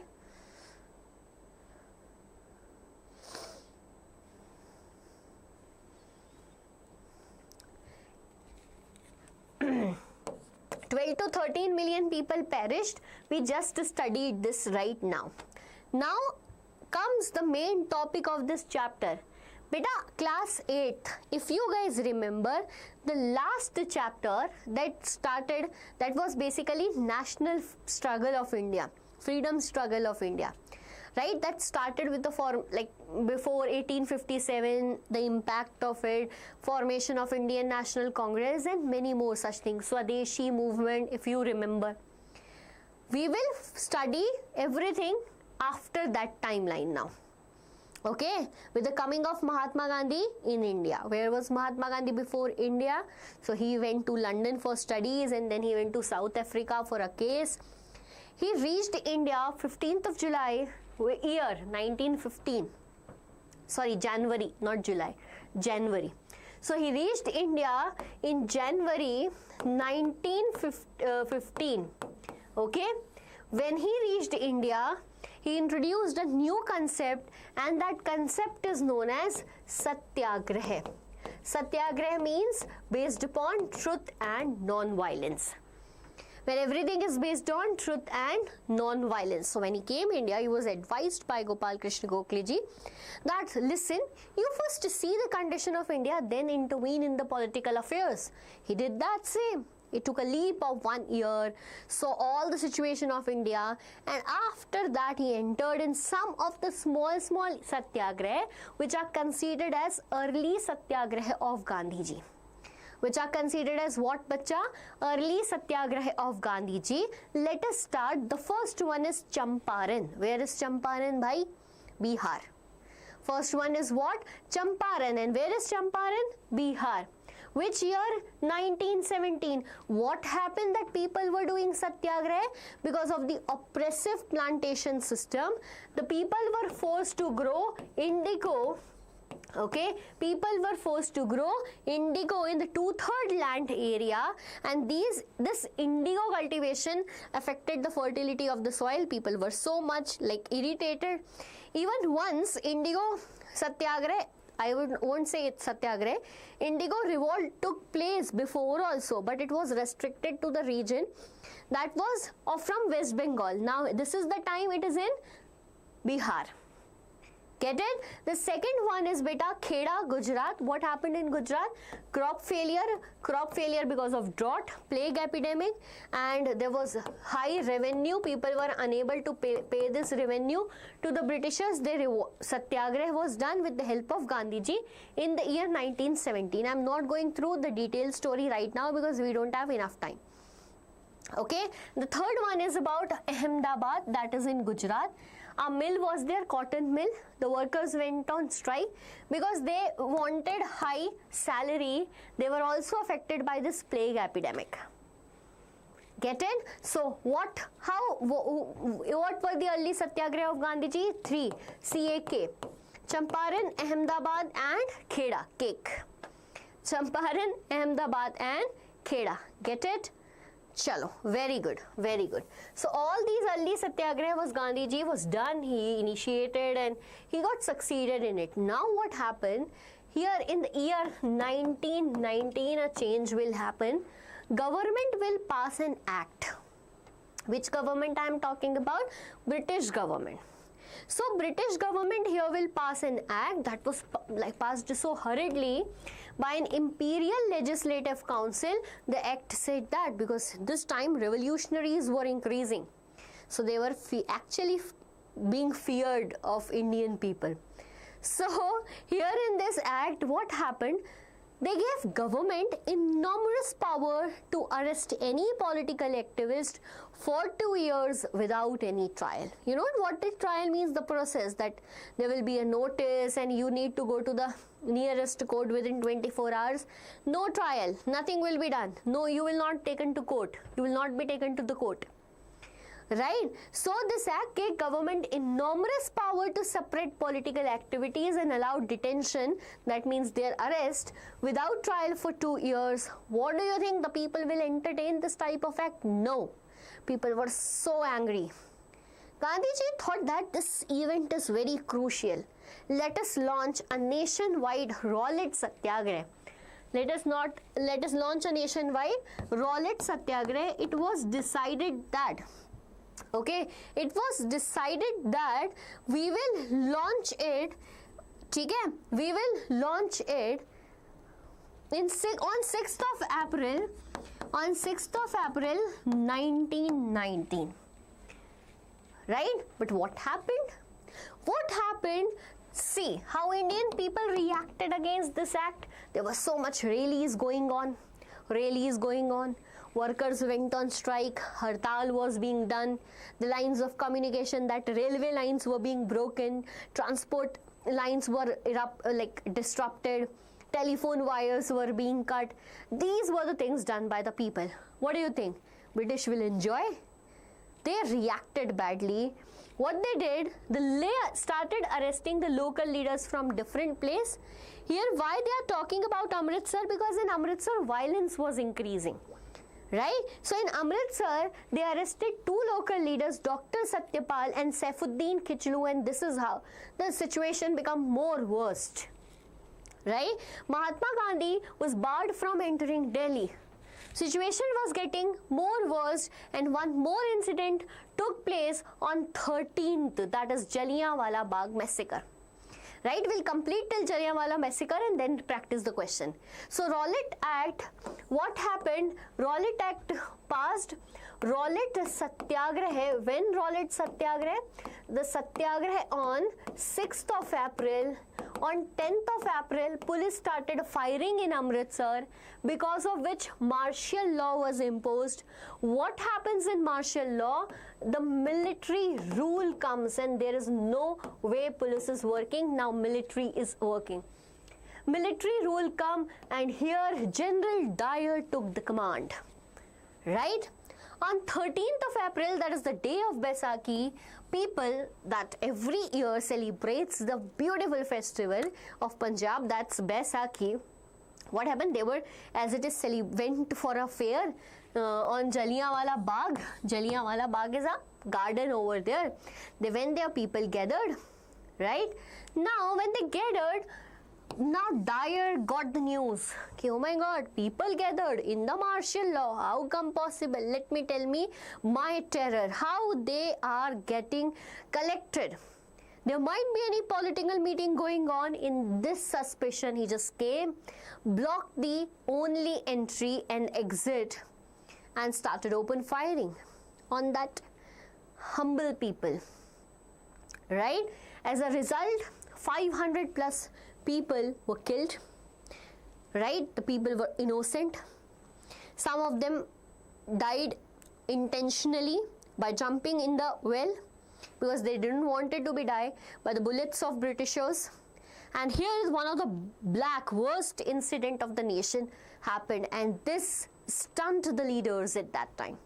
Whenever I talk about this, these incidents give goosebumps to me. I don't know you can feel it or not, but I want to teach you in a way that you can feel it, what happened. Right? So now, basically, this is the story, what happened. Rowlatt Act, Rowlatt Satyagraha, Jallianwala Bagh massacre. Let's start a question and then we will talk about next topic. See, tell me the correct answer to the question in front of you. Mahatma Gandhi believed that Satyagraha could only be successful if used by educated elite. Reason: Satyagraha emphasizes truth and non-violence principles that could be understood by all social groups. What do you think is the correct answer to this question? Hi, hello to everyone. To all the students who have newly joined here and thinking that this can be safe space where you can just talk about anything and everything, and you can not study, then don't think that. I'll block you guys. Go somewhere else and chat. Here we are here to study. Okay? Very good. Voice problem, ma'am. Ritika is facing voice problem. Is the voice problem for everyone out there? Tell me. D is the correct answer. A is false. R is true. Because Satyagraha was not only for the educated elite, but it was for everyone. D is the correct answer to this question. No ma'am. Okay, fine. No problem with the voice others are facing, bacha.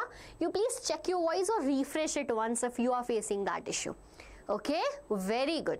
Very good. Now coming to the next topic, that is Khilafat issue. Hi, hello to everyone who are here, who's joining the session. Very warm welcome beta to everyone. We are reading the chapter, and the chapter is Rise of Nationalism in Europe. Sorry, nationalism is done, Europe is done, India we are up to now. So if I talk about the next incident, Jallianwala Bagh has happened. What happened? Pay attention when I say that, pay attention when I say that. And the issue is Khilafat issue. First World War, picturize it in your mind. First World War was going on. First World War between two groups, Central Powers and Allied Powers. Two groups, Central Powers and Allied Powers. These two fought with each other, and the Allied Power won the war. Okay, who were in the Allied Powers? Britain, Russia, France, etc. Right? But when I talk about the other one, who were the rest? There were Central Powers, among which there was a region, Turkey, ruled by Ottomans, whose religious leader was, who was the religious leader? Khalifa. Now all the territorial rights of that Khalifa leader was taken, right? Ottoman Empire was an Islamic empire, traditional rival of Roman Empire. So when Romans defeated, they were like so angry, furious. They were so affected by it. What happened? Territorial powers of Khalifa taken. Muslim community is very angry in India too. And that issue is known as Khilafat issue. That issue is known as, bacha, what? Khilafat issue. Okay, getting my point? So you can read everything here, what I just said. When Khilafat issue was rising, a Khilafat committee was made in Bombay in the month of March in 1919.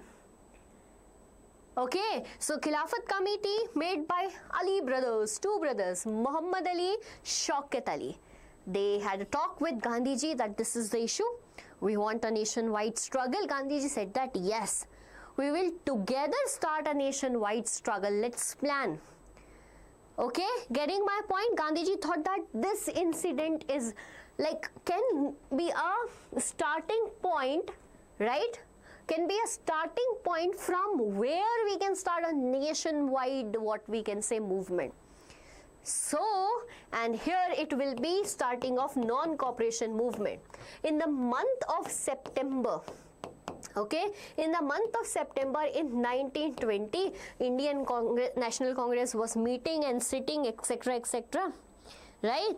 Everyone was sitting over there. Now what happened? What happened, my dear students? When everyone was sitting over there, it was decided, Gandhiji presented a plan. Okay, Gandhiji presented a plan, let us start a non-corporation movement. Corporation, not corporation, sorry. So let us start a non-cooperation movement in which my plans are like this. We will support Khilafat issue. We will boycott all the British institutions. We'll boycott everything. Right? Now, as they were talking about boycotting everything, what happened? The clashes were there among the members, so no decision was taken in September. The proposal was presented in September. It was accepted in December. In the same year, this session was organized in Calcutta and this one in Nagpur. And this is a one marker question of map going to come in your exam. Clear? Clear or not? Tell me, students, up till here. Everything is clear or not? Clear to all of you? Very good. So this is how the proposal was kept and proposal was accepted. Now you might be thinking, but ma'am, what is the proposal by? Tell us that. Right? So, bacha, the proposal was that the movement will be unfolded into stages, right? The movement will be unfolded into stages, and the first thing what they will do is to surrender the titles given by Britishers. boycott of everything, all the institutions of Britishers, like the civil services, their army, their police, their court, the legislative council, the schools, the government offices too. Getting my point? The government offices too. So if government still made us to suppress, repress, we will launch the second stage. What was the second stage now? Civil disobedience. Up till now we will be obedient to British government. Then we will break the law. Okay, this was the plan presented by Mahatma Gandhi. Get it, my dear students? So I just told you about Nagpur in December session. There were different strands within the movement. We are going to talk about all of them in detail. Okay, we are going to talk about all of them in detail.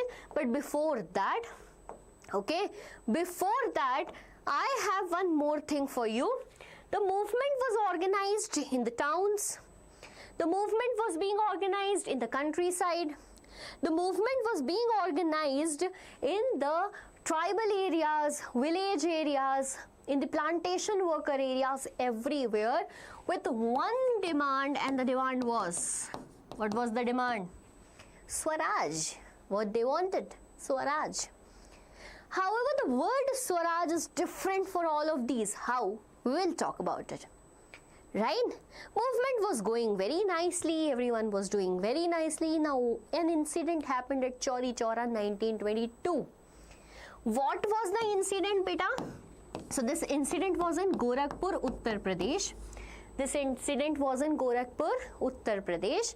And incident was that certain peoples were there peacefully protesting. British officers came, policemen attacked on them. Now people said, "Acha, you're going to kill us." So they opened fire at a police station. They did what? They opened fire at a police station. But this is violence. So because this is violence, do you Mahatma Gandhi? Nope. It was not entertained by Mahatma Gandhi, and this resulted in the halt of non-cooperation movement. And this resulted in the halt of what? Non-cooperation movement, withdrawal of non-cooperation movement. Question will come, what is the reason for the withdrawal of non-cooperation movement? Write this incident. Beta, if I talk about notes, you guys are asking, ma'am, will we get the notes, etc.? Yeah, bacha. In the same video, you can go to the description. You can click that link. A downloadable link for that is given. Or one more video is there on the same live sessions. One PDF equals to 95 plus. There, a link is there for the PDF. You can get this PDF, okay? You can easily get the PDF from there. Chalo. So if we are done with this withdrawal of non-cooperation movement, let us practice a question. Ready for the question?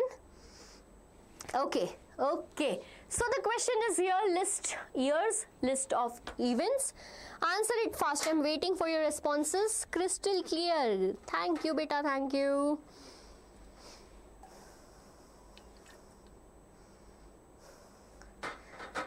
बाबू यार खाना नहीं खा ले भाई खाना खा ले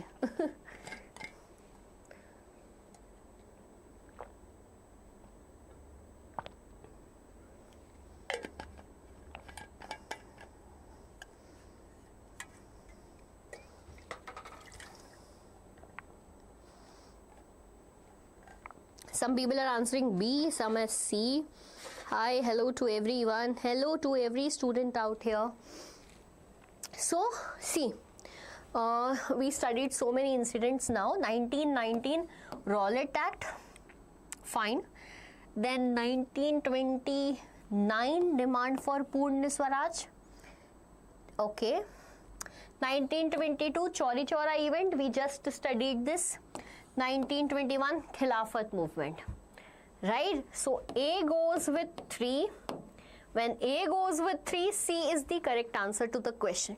To the students who were saying B, bacha, correct it out. It is not B. It is what? C. By the way, I can recently see so many students there, but not that number of likes on the video. Go, like the video fast. Super soon, do that. Acha, one more important question that comes from this topic, that is non-cooperation movement, that there are different strands within the movement. By the word, do you know what I mean by the strands? I mean that there are different strands, there was different word Swaraj for everyone. There was movement going in the town, the movement going with the tribal people, peasants people, and with the plantation peoples too, but everyone had a different objective. Tell me, with what objective we started non-cooperation movement to have Swaraj? By the Swaraj, we want freedom from the British government. This is it, na? But see the story. Here in the town, there were large-scale middle-class participants. In this middle-class participant, they left the school or accepted whatever the exactly plan was. Even it deeply impacted the economic life also of British government economy. Like, foreign goods were boycotted, liquor shops were picketed, foreign clothes were burned in bonfires, because of which imports of foreign goods dropped drastically from 102 CRs to 57 CR. 102 CR to 57 CR. Hello to everyone, beta. Should I share this video to my friend, ma'am? Yes, beta. Why not share it with your friends? They will also study with me. Very good. Okay. So, now let's come to the next one. Peasants. Peasants in region of Awadh. Where, beta? Peasants in the region of Awadh were starting protesting, was like very active in this movement, and this movement here was led by Baba Ramchandra. Okay, Baba Ramchandra was treated as a indentured labor, took to Fiji. When he came back, he saw the situation and the non-cooperation movement was going on. He participated very actively. But what was the problem why Awadh peasants were fighting? There was begari system going on. Do you know what is begari? Yes, it is forced labor without any payment. Forced labor without any payment, no security of term. So what was their demand? Was their demand Swaraj? They wanted freedom from this policy only. They wanted abolition of begar, reduction of revenue, social boycott. Okay, the rebellions like Nai Dhobi Bands were part of it. Even Jawaharlal Nehru went there and formed a Sabha, that is Audh Kisan Sabha. That is what, beta? Audh Kisan Sabha. Similar different situation was with the tribals living in the Gudam hills of Andhra Pradesh, where guerrilla warfare, previously, like in ancient times, our leaders, our great rulers used this guerrilla warfare technique, like to hide behind the caves or underneath the ground and then attack. So these tribal people use this method. However, here there was violence, right? They said that, who was the leader? Alluri Sitaram Raju. They wanted freedom in their forest area, basically. So, and the last is Swaraj in the plantation. By what happened? Plantation was the main activity of Britishers. They wanted to earn paisa, commercial purpose. They got the land, great land of India, tea plantation, coffee plantation, good climate, and even we can be a way by which they are not now dependent on China too. So they started using us. So they passed an act that there are workers working in the plantation area. They will not go out without our permission, and that was known as Inland Immigration Act, passed in the year 1859. Inland Immigration Act passed in the year 1859. So here the people were demanding what? Gandhian Raj. That British Raj should be replaced by Gandhian Raj. Get it? Tell me. So this is how the word Swaraj was different for everyone out there. And we ended an important section of this chapter, that is non-cooperation movement. Here is a question in front of you. Tell me the answer. What were the aspiration of plantation workers regarding freedom and Swaraj during NCM?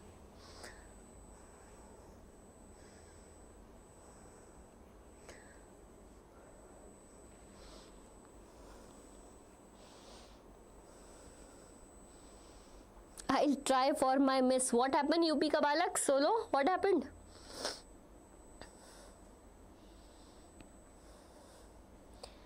Life with Rohit. What help do you need?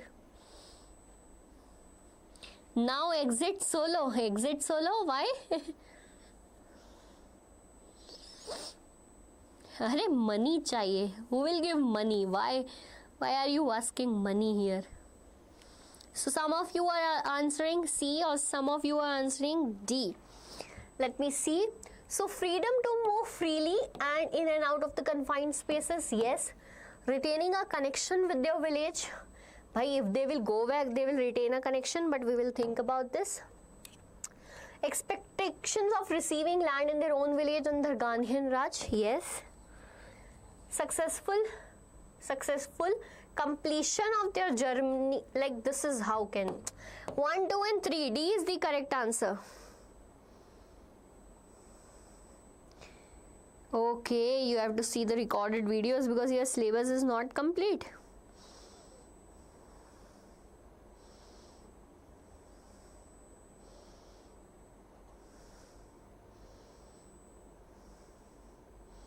How town members interpreted in a very correct way. It affected their economic life and the way it was actually decided. So their interpretation was correct, right?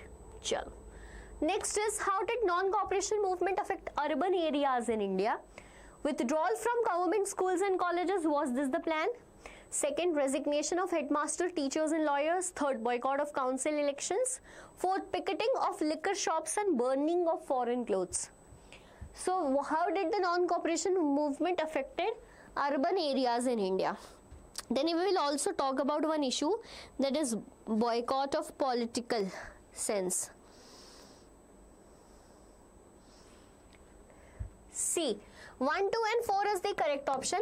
Beta, one issue is there, that is boycott of council elections. Okay, one issue is there, that is boycott of the council elections. What happened when this principle of boycott was introduced by Mahatma Gandhi?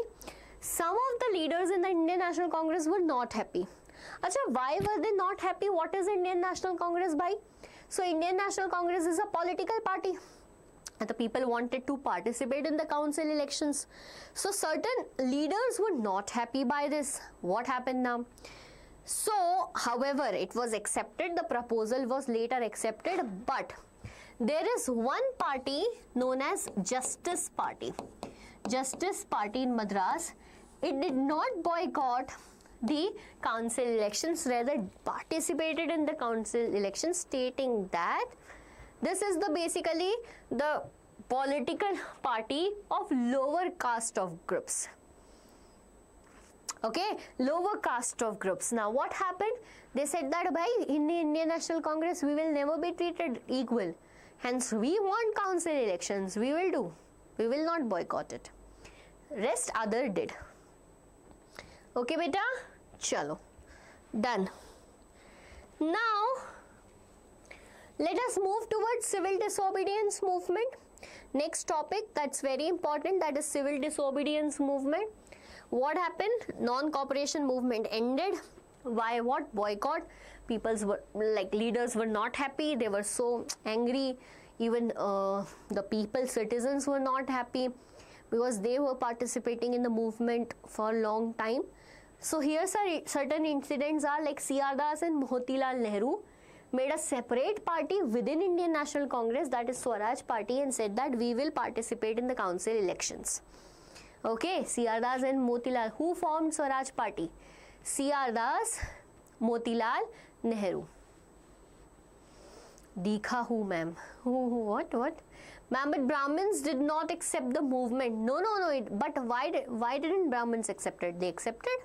There is no description like this that Brahmins didn't accept it. Okay, so C.R. Das, Motilal Nehru formed the Swaraj Party. Now comes another point, that is how we moved towards the next movement, that is CDM, Civil Disobedience Movement. Two factors that happened during this time. So there was an economic depression. Acha, do you remember in class 9th you were studying that there was worldwide economic crisis in the year 1929 that affected India too. So economic depression was going on. Britishers were not focusing upon that. Now comes setting up of Simon Commission. By there was a commission known as Simon Commission, right? There was a commission known as Simon Commission under Sir John Simon. Under Sir John Simon. By why this commission is formed? This commission was formed to make constitutional developments in India. To do constitutional development in India. But what was the problem? Did the people of India enjoy this commission? Entertain this commission? No. Why? Why? All the members making constitution for India were Britishers. There were 7 members and none of them was Indian. Bhai, crazy, what are they thinking? Right?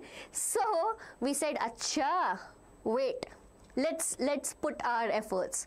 Simon, go back. When the commission came to India in 1928, the people of India welcomed the commission with the slogan Simon, go back, and really like there were so protests and satyagrahas going on against it. Not widespread satyagraha, the revolts or raising their voices, etc. Get it? Very good. So let's see the timeline. Let's see the timeline. What happened when the Simon Commission and problems were going on? Irwin was the then viceroy of that time. Right? British viceroy of that time. Irwin got scared. Irwin thought, in my tenure, if movement happened, how will I show my face to the British Legislative Council? Irwin came with an offer. Okay, Irwin came with an offer in front of Indian National Congress ki, listen, what I can do for you is stop these movements going around, stop them, I can give you dominion status. And the people were like, are we dumb? We were demanding for this dominion status in 1905, 1915, 1920, not now. अब नहीं चाहिए, give it, keep it with yourself, we don't want it anymore, right? So dominion status was presented to all the students who don't know what is dominion status, that the members of the government will be Indian but it will be taken over by the British only. Okay, so dominion status was not accepted. He also gave one more thing, you people come to what round table conference meeting. Irony is that that table was not round at all, right? So in that round table conference, we will decide the future of India. The Indian National Congress member said, Irwin, you just go your home back. We are not going to accept it because we don't want dominion status anymore. We want Puna Swaraj. And that means complete independence. We want to what? Complete independence. 1929 Lahore session, Jawaharlal Nehru was leading the session. He unfurled the flag at the bank of river Ravi, demanding what? Puna Swaraj. Ma'am, it is a dumb thing I have heard. Happens, you will learn so many things from me. So Lahore session done. When Lahore session was done, it was 31st of January 1930. Gandhiji said that let's talk to Irwin once. He presented a letter in which 11 demands were there. Bhai, these are our demands. If you accept it, we are not going to start a movement. If you are not going to accept it, we are going to start a movement. What do you think? What Irwin did? Irwin didn't accept the what offer? There were so many demands. And in that one demand was abolition of salt tax, right? So basically, yes, we are leading to salt march, students. So what happened? Salt, making of salt, which is a natural process, was taken over by Britishers and the monopoly was created. Monopoly was created. Okay. Now what happened? It was only Britishers. Okay, it was only Britishers who can, just a second.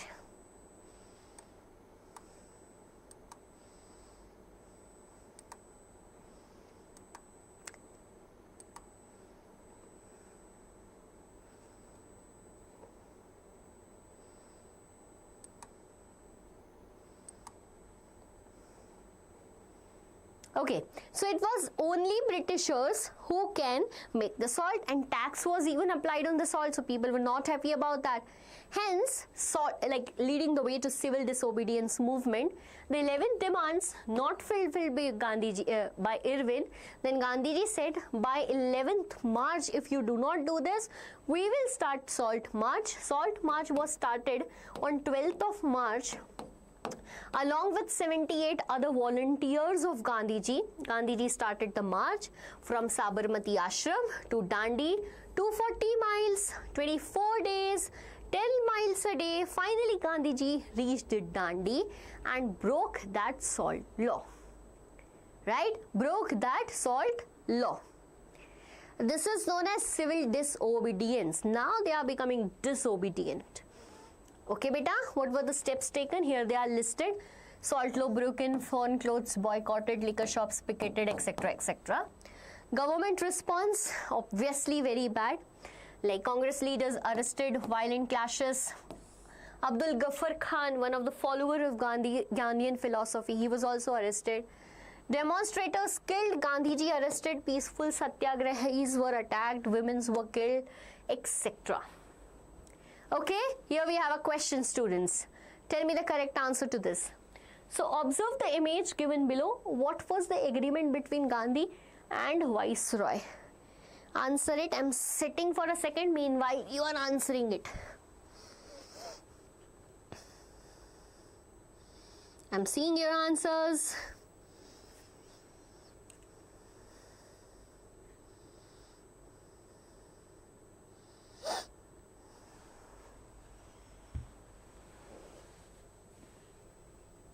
Okay, you guys are answering C.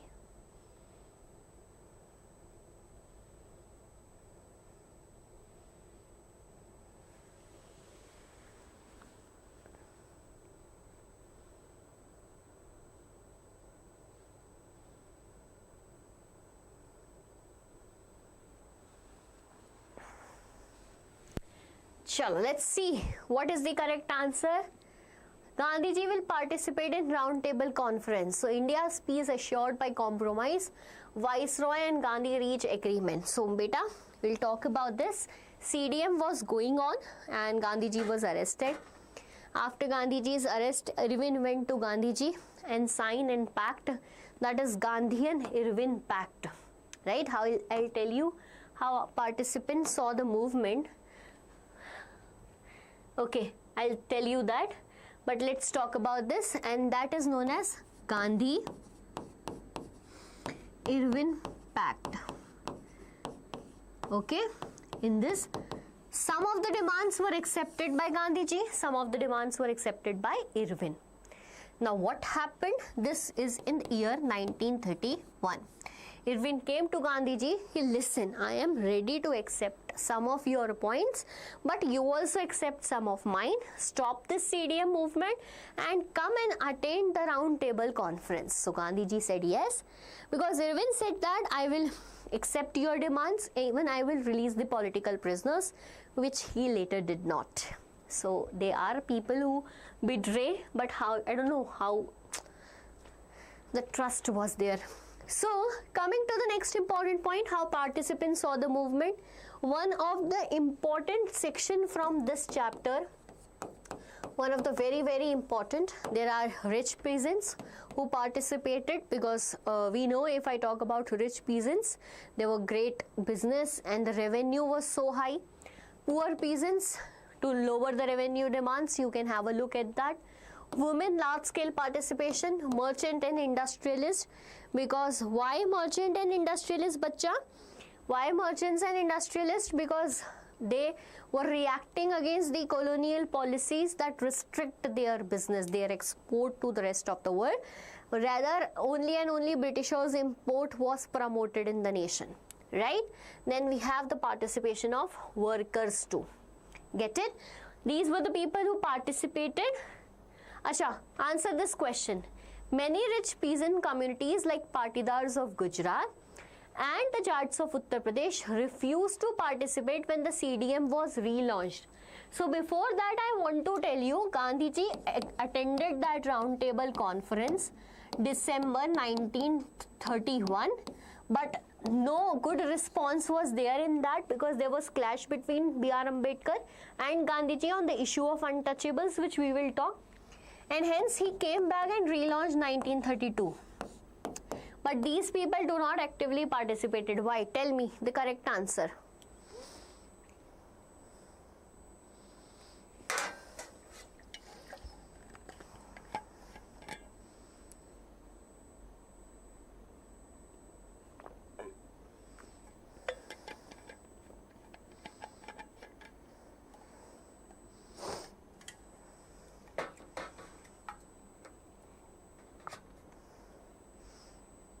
Oh, Jeba is also there. Yes, Jeba.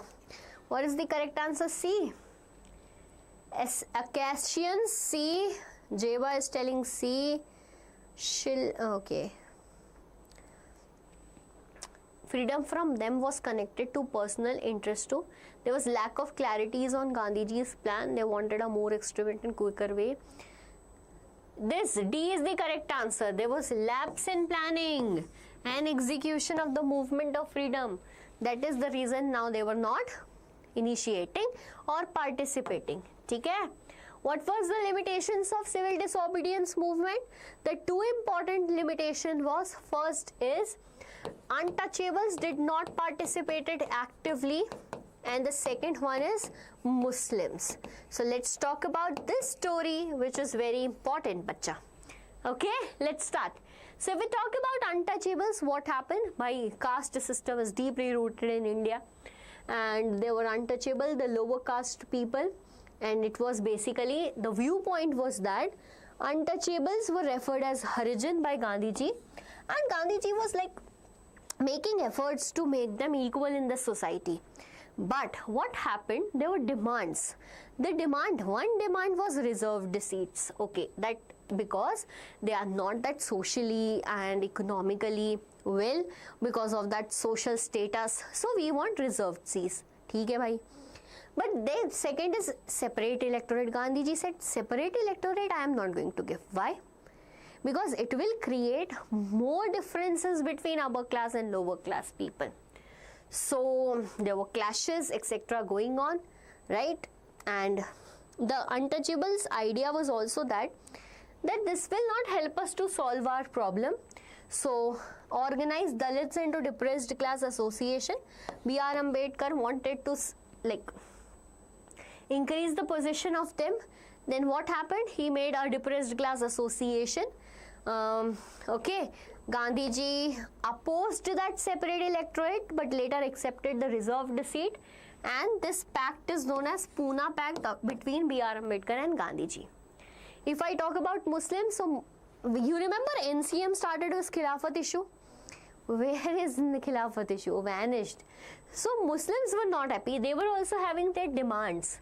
And demands was that they wanted reserved seats in the areas where they are in minority, plus in the areas where they are in majority, which was not accepted by Hindus. So clash between Muhammad Ali Jinnah and M.R. Jaikar, leader of Muslim League and leader of Hindu Mahasabha, resulted their non-participation in CDM. Clear beta, everyone? Is it clear to all of you guys? Give me a thumbs up if this one is clear to all the students who are here studying from me right from the starting. And then answer this question too, that is here in front of you. Answer it super fast. Very good, very good. Good, okay, I'm getting here responses. And the question says, assertion, the Puna Pact made the depressed class for a formidable political force for the first time in history. Formidable. Okay, it's formidable. Made the depressed class formidable political force for the first time in history. Reason, Dr. B.R. Ambedkar and Gandhiji agreed to make a separate electoral. Arey, tell me, what do you think? C, you guys are answering C, that A is true but R is false. Yes, R is false beta. Why R is false? Because They did not agree on the separate electorate concept. Rather, the separate electorate concept was not accepted here. Disagreed by them. Done? Okay. Chalo. So, moving to the last topic, that is sense of collective belonging. What is the last topic here? Sense of collective belonging. Quite important. Quite important. Why? The question will come from this topic that how did the feeling of collective belonging was developed in the minds of Indians. So same as with that, how culture played an important role. We feel goosebumps when we hear national anthem and national song, right? Isn't it? Yes. So students, is there any question? No. Students, the first thing starts with the figure and images. Figures and images. Figure like Bharat Mata image. Acha, you guys are going to tell me who made this picture of Bharat Mata. Tell me. Who painted this picture of Bharat Mata?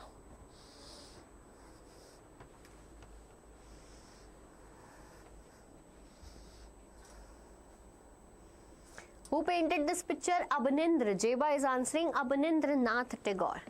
Yes. Very good. Am I visible? Yes, I am. So, who painted this picture? Abanindranath Tagore painted this picture. Correct? Second point I am telling you right now. But the story regarding this picture was where? Who is telling me? Going to tell me? From where this picture was first time interpreted? Anyone? In a book, I can say. Written by a person. Bankim Chandra Chattopadhyay. Very good, Santoshi. And what was the name of that book? Anand Math. Right? The picture was first interpreted over there, painted by Abanindranath Tagore, right? I know I am sitting, that is the reason I am just this much visible to you, but I hope that's fine. We'll sit for just 2-3 minutes and then we'll proceed. So then we have folklores and folk songs, isn't it, bacha? Folklores and folk songs like Rabindranath Tagore, Natesha Sastry has a role in that. Yes, we can also write about Vande Mataram here, comes from Anand Math. 3 points are there from this topic. Then we have icons and symbols, bacha. Yes, we have icons and symbols, like we can talk about national flag and the story behind it. That initially there was a Swadeshi flag, right? And then there was a what? It was replaced by Charkha when Gandhiji came, Gandhian flag. And later it was Ashok Chakra added in between. Yes, Swaraj flag, Gandhian flag, very good. Last but not the least, that is reinterpretation of history by Britishers. Britishers were the first one who started reading history of India. And they made us believe that we are inferior, we ought to be ruled by other people. Right? And this was done by Britishers badly. When this was done by Britishers, it was high time we should study our history. We should study our history and interpret it correctly to our public. Interpret it what? Correctly to our public. Get it or not? Tell me, everything from the chapter Nationalism in India crystal clear in your mind, or you guys have still any doubt? Tell me, or else we will move further. Also solve this question. Also solve this question.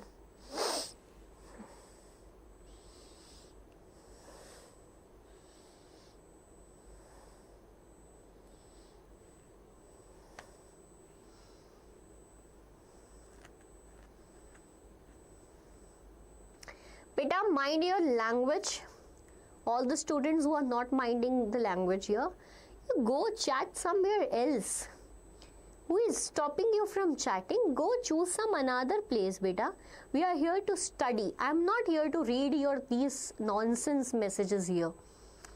Get it? Go somewhere else. Talk there.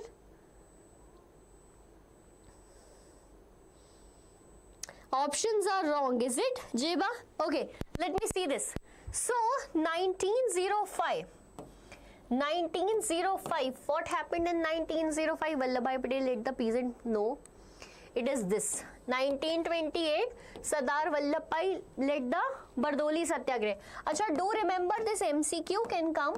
When was Bardoli Satyagraha organized? Satyagraha. So, this is 1928. Who led the movement? Sardar Vallabhbhai Patel. है ना? Okay. Then, second round table conference, that is, okay. Then B goes with 3, D goes with 1. Okay, options are wrong. Correct, beta. You guys are correct. Thank you for this. 1915, Gandhiji returned. C goes with 2. A goes with 4. 4, 3, 1, 2. So the options are not correct. It should be 4, 3, 1, 2. Okay, get it, beta? Fine. Thank you for telling me this. So we are completed with this particular topic. And here are the practice questions from the same chapter. Here are the practice questions from the same chapter, beta. Right in front of you. Ma'am, painted by Abanindranath Tagore, not Rabindranath Tagore. Yes, who said that it's Rabindranath Tagore? I said Abanindranath Tagore. It's painted by Abanindranath Tagore, not Rabindranath Tagore. Okay, so here are the list of practice questions from the same chapter, beta. After this live, also very important, write these answers. Because revision is must, but after revision, practice is super duper important. Okay, very good. We are done with this chapter. Moving to the third chapter, that is making of the global world. Acha, tell me, can we go little faster in this making of global world? Because only 3 topics are going to come and you guys are pretty aware about that 3 topics.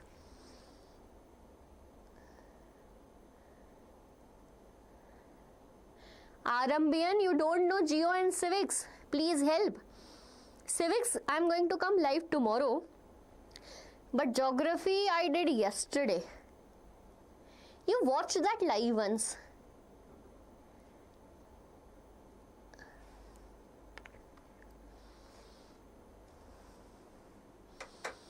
Yes, ma'am, need print and culture.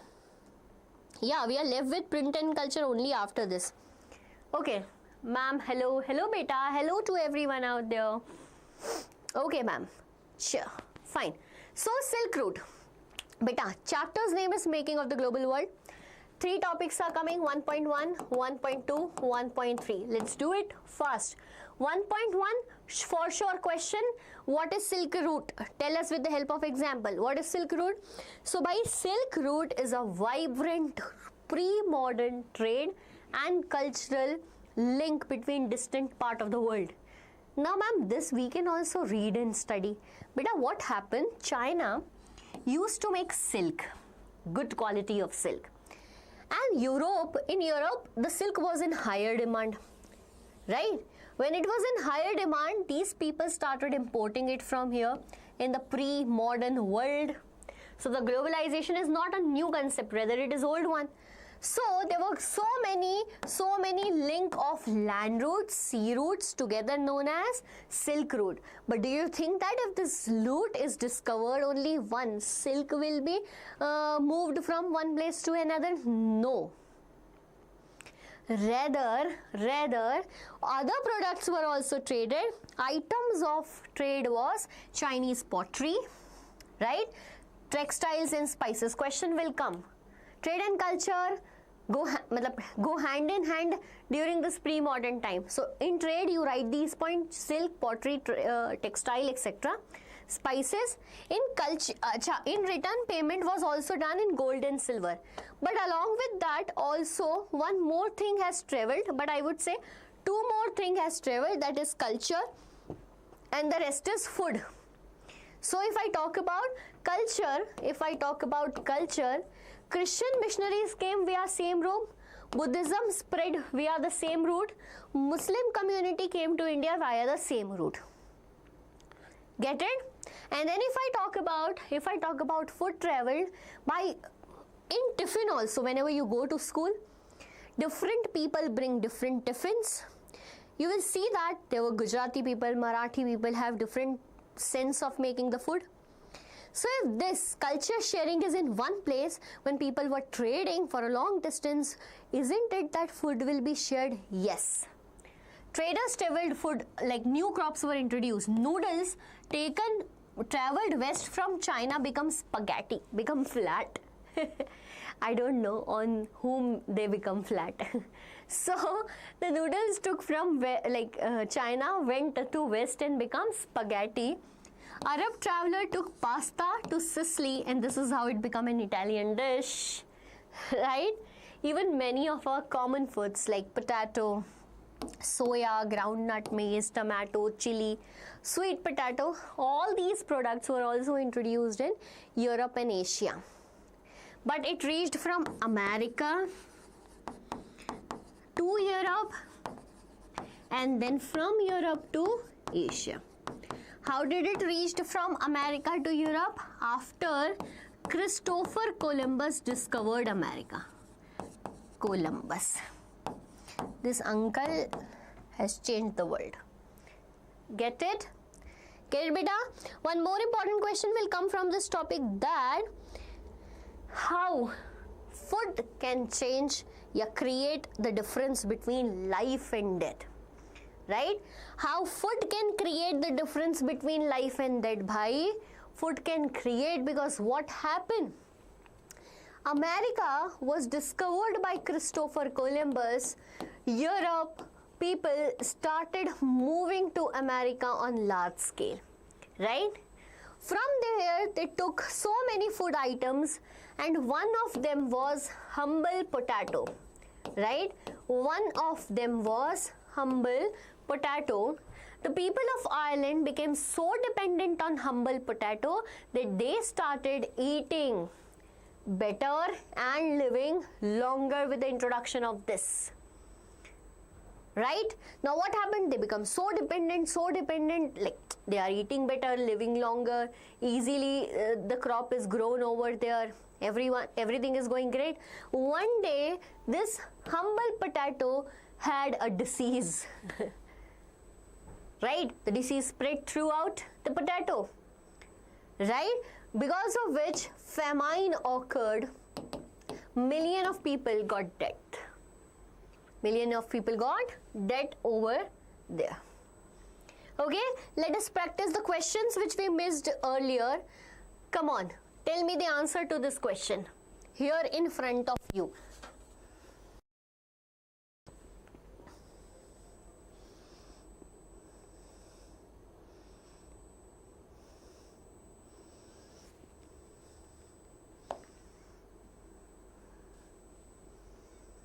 Answer to this question, chat later.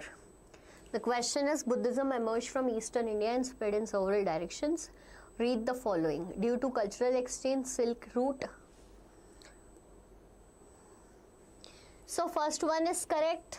This is correct. Trade and travelers is correct, but not because of European efforts. So where is 1, 2, 3? C is the correct option to this. To all the students who are answering C, very good, beta. C is the correct answer to this. Okay? Fine. Next question. Next question. Tell me the answer. Easiest one. Easy and super fast.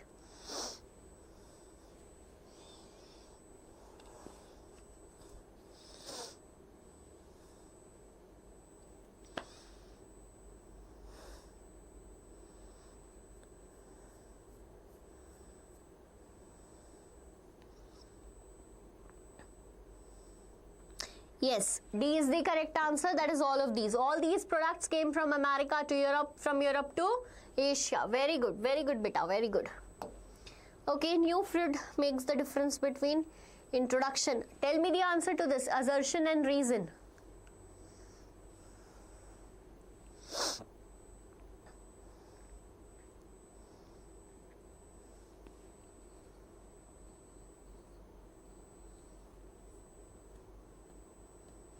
Question is, the introduction of potato to Europe improved the lives of the poor? Correct. Trade and travel had led to exchange of food, crops and ideas over time? Yes. But there is not, B is the correct answer. B is, beta, A is not the correct answer. Whoever is saying A is not the correct answer, B, because they do not have any relation to each other, hai na? Get it? Yes, Chetan, B is the correct answer. Yes, ma'am. Okay, Priyanshu, you get this point. Very good, beta. You're doing great. Okay. Globalization has altered the way we live and earn a living. Which of the following statement about globalization is correct?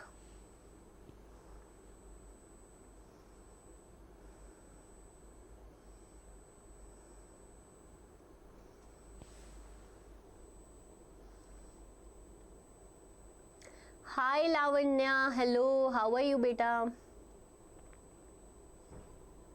D. All are the correct options. D is the correct answer to this. Very good, very good. I am a girl, Khushi. Goodbye, Rahul Bhaiya.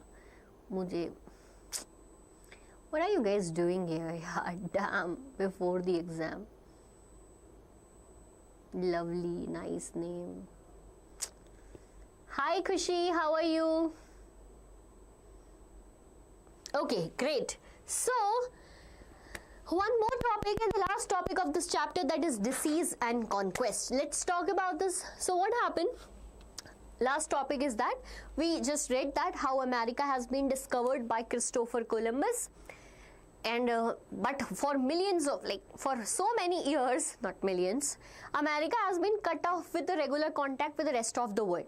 Okay, so they were not, they were cut off with the world. They were not aware about diseases, etc., etc. They were not immune to it, basically. So what happened? America attracted Europeans in terms of money, in terms of minerals, in terms of gold, etc., everything. Right? So precious metals, silver, mines, etc. were present there in Peru, Mexico, in the fabled city of gold, that is El Dorado, right? So what happened? Europeans started moving there. But every time when we talk about conquest, it is not the fireworks. Every time when we talk about that this is the way they conquest, no, it's not always the fireworks, the guns, etc. Then what happened? This time it is disease. A germ of smallpox started spreading there. People became weak, and this is how the Spanish conqueror took the benefit and attacked America. Getting how disease led to the conquest of a territory. An important point, question can come from this topic, beta. Assertion and reason. One question is there. Europeans were not solely reliant on military force for conquest in America. Yes. Disease introduced by Americans played a significant role in weakening indigenous population. Americans nahi hai. This is Europeans, right? So, assertion is true, but R is false. C is the correct answer to this question. I am from Kashmir. Oh, glad to see you here. Okay. So here we will start the chapter, that is print culture and the modern world, but right after 10 minutes break. I need it badly. And I think you guys also need it. Do you guys need it or not? Last chapter of history, that is print culture in the modern world.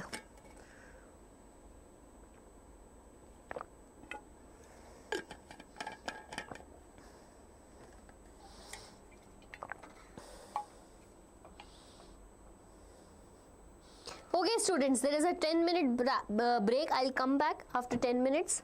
Then we will study the last chapter. Okay?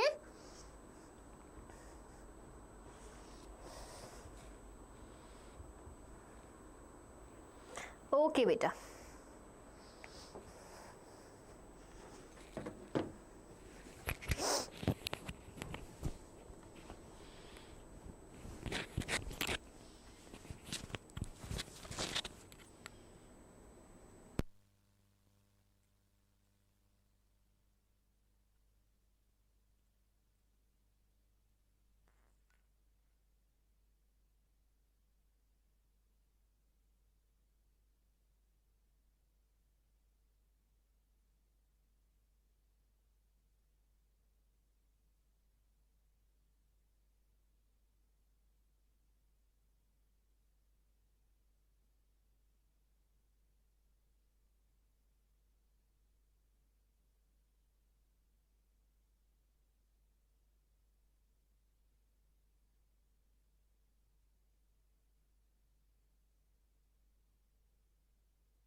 Hello students, we are back again. Are you guys here, all of you? Ma'am, give answer to the question. Constitution has provided immunity to the judges of Supreme Court of India. Discuss. Beta, we can discuss it, but right now we are studying. I'll give you a brief think about that.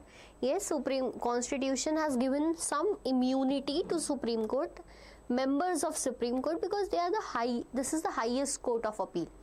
By this question, I just want to ask you which type of immunity you are talking about. In the office, they are provided immunity, but not in the personal life, okay? Okay, students, shall we start the last and the fourth chapter of history? Give me a thumbs up and tell me that you guys are here or not, so that I can proceed further. Beta, the last topic is, or the last chapter is print culture and the modern world. Ma'am, I am back. Okay, our creative vlog. Okay, you guys are here. Jeba is here. Very good. Creative vlog is there. Fine. So the students who were studying are here. Print culture and the modern world. Beta, print. Now, a new technology to the world is print. But it doesn't mean that before printing, people do not know how to read and write. They knew how to write, but all of that thing was on the basis of manuscripts. That means anything written from hand. What happened the first time? China, right? The first time it was which country, bhai? It was China who introduced the world the new type of printing. Bhai, from here only everything started destroying. Books came, studies came, and you guys are affected by that. Even I am too. So China introduced the world the wood block printing. They took a block of the wood, like created a block, designed it, okay, and then ink applied on it, kept it on a paper, like this.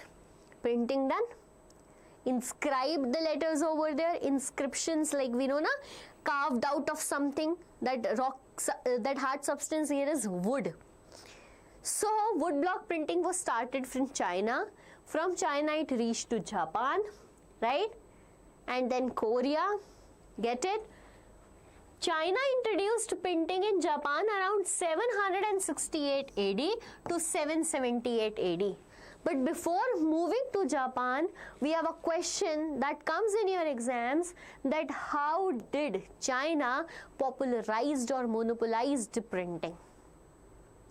By how did Chinese people popularize print among the people? So this is the answer to this. The imperial state of China, the people who were ruling China for a very long time, were the largest producer of these printed materials, right? They were producing more. That means there were more books in the market. Okay? Now what happened? China possessed a huge bureaucratic system. China possessed a what?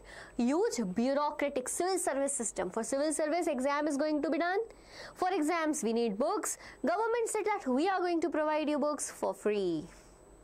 If someone provide you book for free, what do you guys do? You will study or throw it? Ma'am, after 7th March, we will throw it. Okay, so China possessed this system. Textbooks were in vast number of examination candidates were growing because of this vast number of books. China then reached Japan. Oldest Japanese book is 868 written, that is Buddhist Diamond Sutra. MCQ from this topic will come. So which is the oldest Japanese book written? Buddhist Diamond Sutra.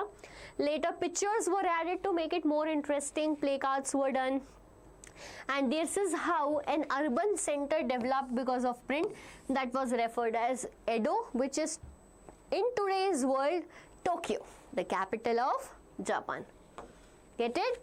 So print reached, which country was the first one to start print? China. Then it reached to Japan, and then to rest of the world. Read the question, read this statement regarding print culture in Japan and choose the correct answer.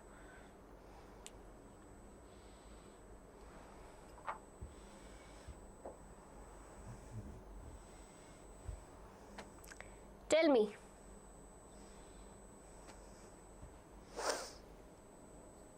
What do you think is the correct answer, beta?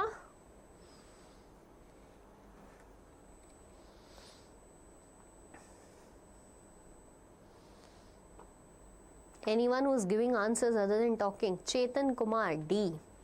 Jeba, B. Okay. Snehal is also here, D. Our creative vlog, D. Okay. Now, China introduced handbook printing in Japan. Correct. It was introduced in this year. Correct. The oldest Japanese book is Diamond Sutra, but it was not printed in this year. It is 868 AD, we just saw. So, which is the correct answer? 1, 2 and 4.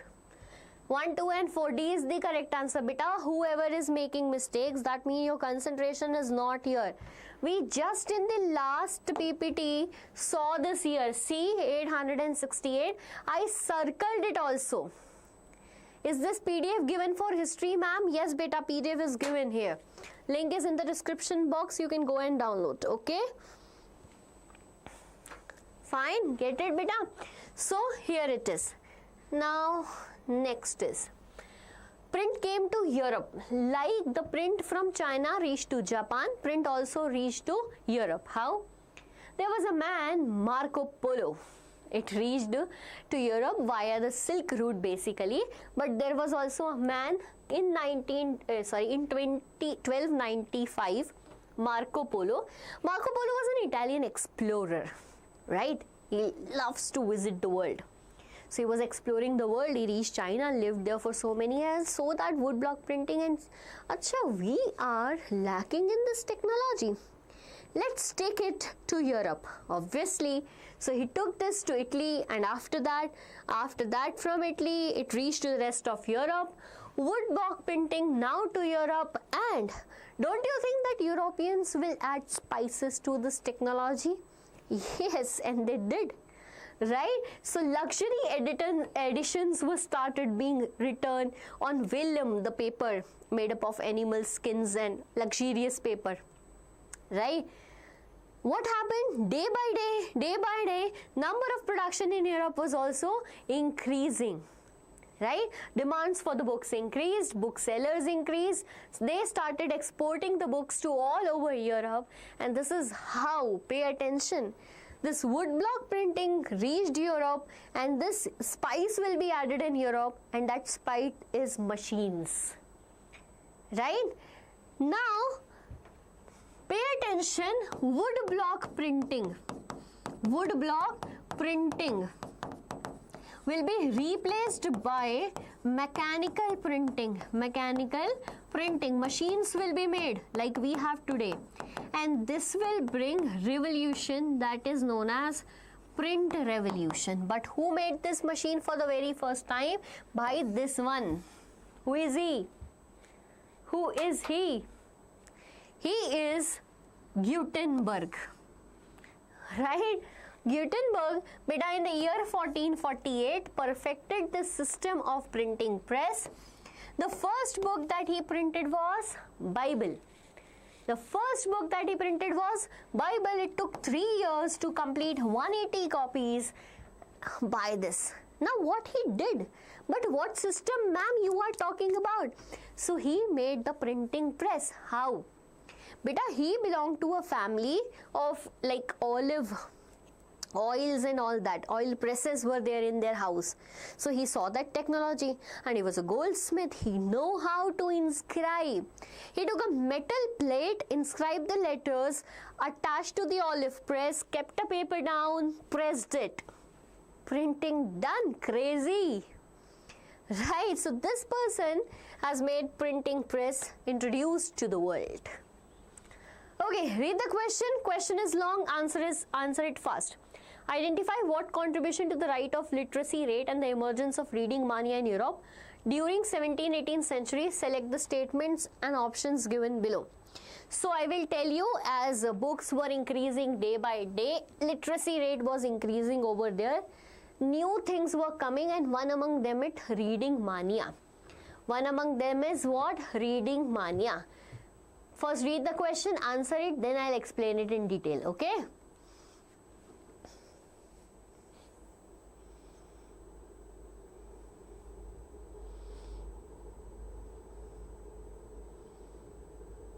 Snehal is saying, Snehal na, B.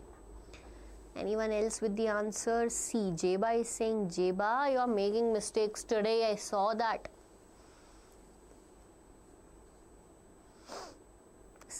Okay. Let me check it. Churches established schools in villages, spreading literacy. Correct. By the end of 18th century, literacy in some parts of Europe reached to 60 to 80%. Correct. Printers produced books in increasing numbers to meet the demands of reading material. Penny chapbooks and low-priced romances being accessible to poor even. Identify what contribution to the contribution of literacy. Okay. Contribution to literacy. One is pretty correct, beta. So this is wrong. This is wrong. Now we have two options. Either it is A or it is C. Then A says 1 and 2 as correct. But what is the contribution here? This question doesn't seems to be pretty good enough. Like it's confusing one. If I talk about the question is not very clear. See, how? Because printers produced books in penny chapbooks and low-priced romances become inaccessible to even poor. But however, this did not increase any literacy rate. I talk about this. This is correct. 1 and 2. Fine. A is more accurate one. A will be the more accurate solution. Yeah, correct answer to this question. Get it clear?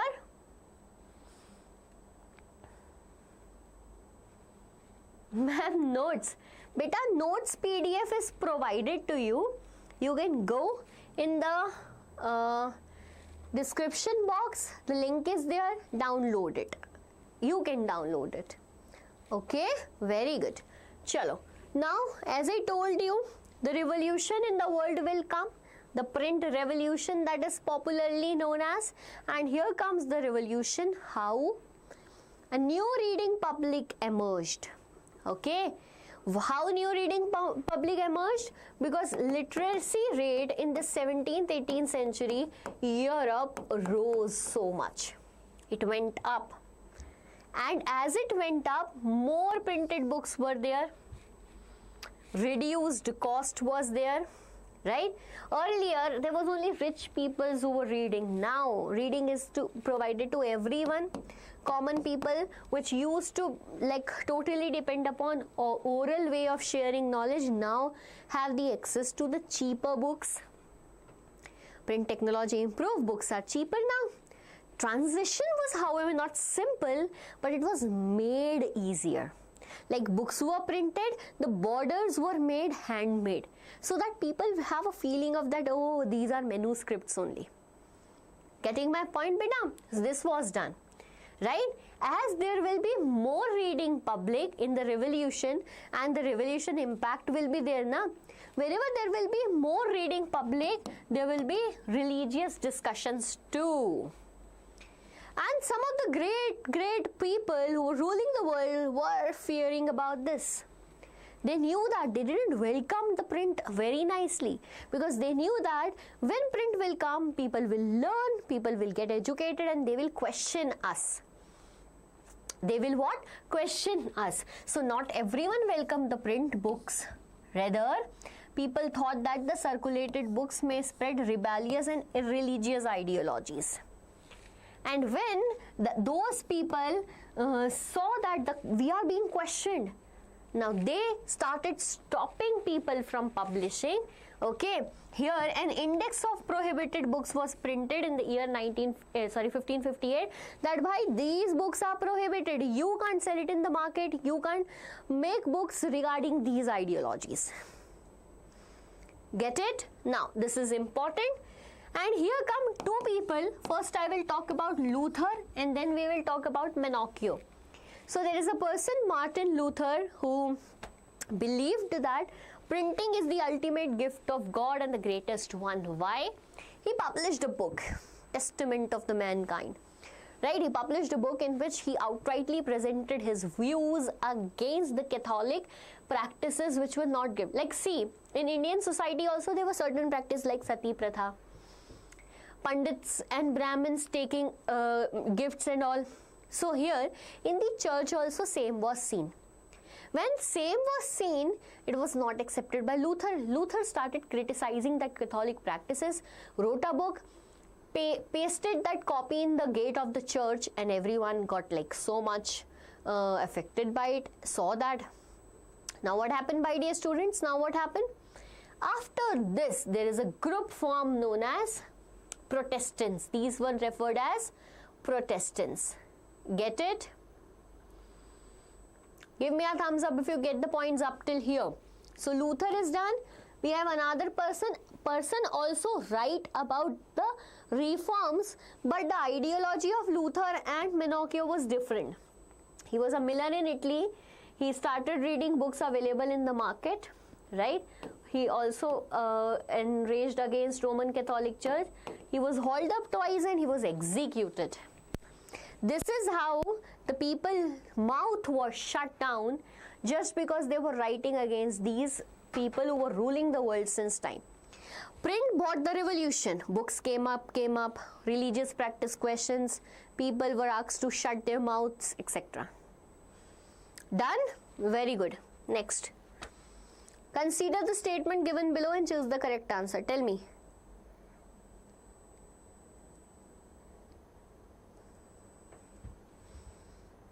Which is the correct answer to the question in front of you? What is going in chat right now? What are you guys doing?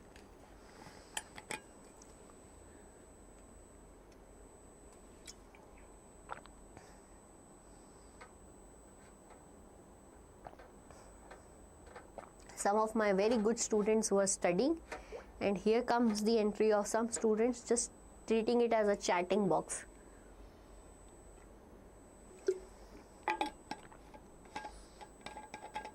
A. 1 is correct and 2 is also correct. Sorry, correct is not written. Still also you answered. Very good, beta.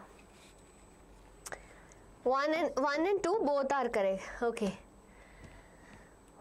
So now we have reading mania. We have what? Reading mania. Beta, reading mania similar to that of pizza mania.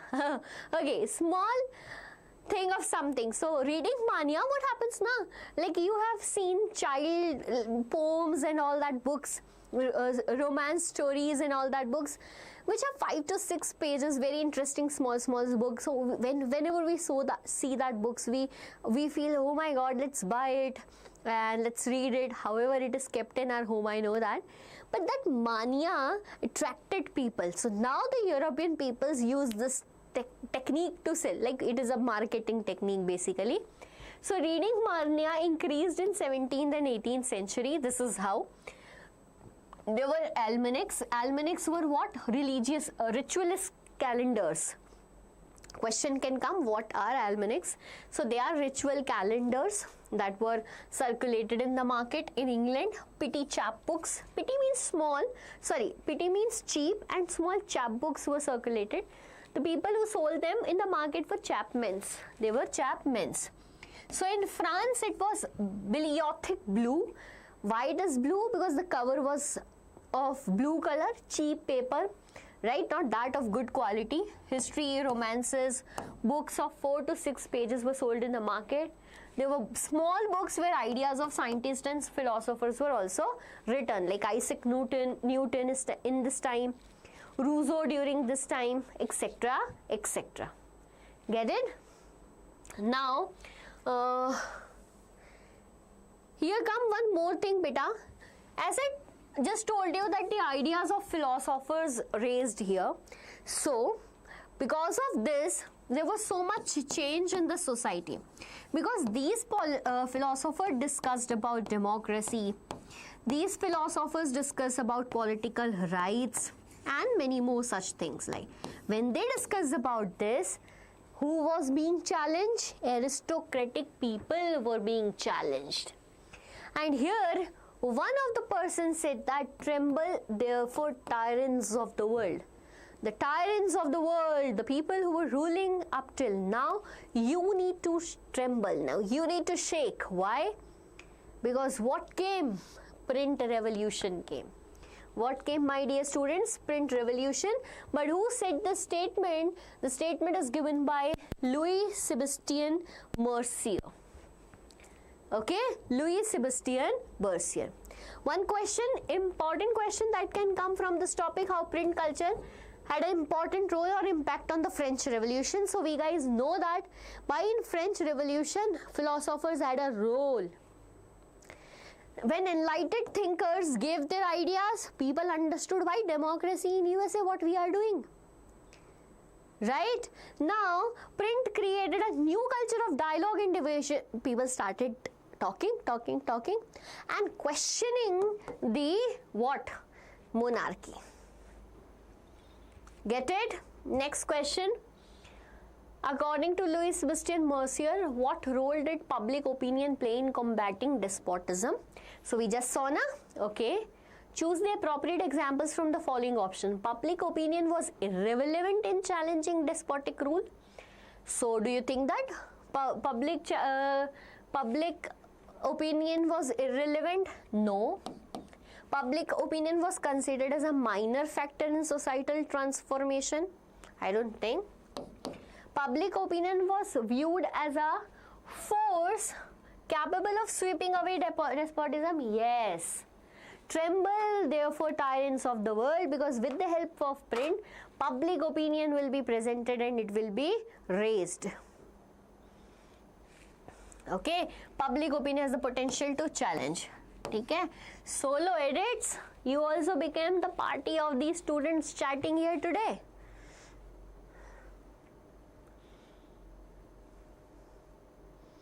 Litti Chokha Didi, who is Litti Chokha Didi here?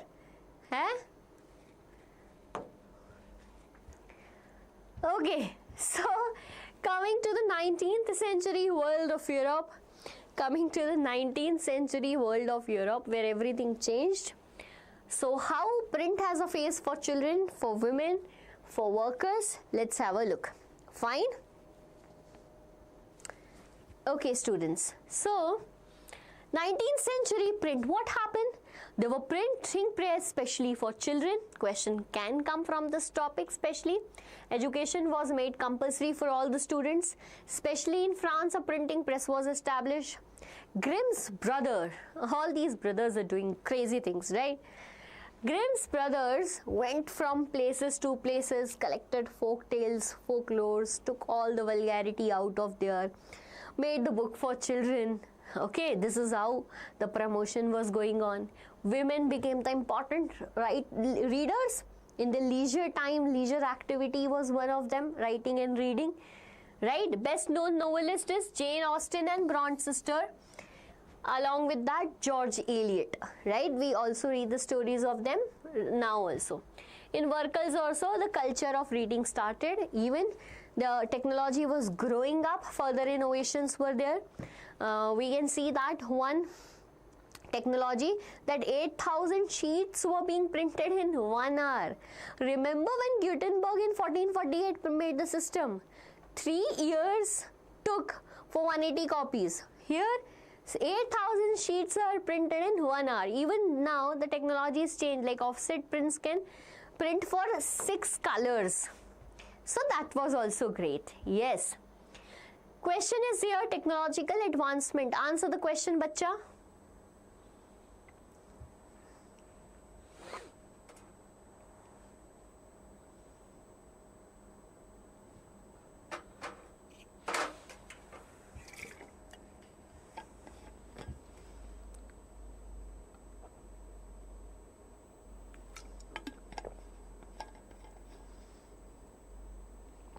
Ma'am, doubt. Yes, soft slayer. Ask your doubt, beta.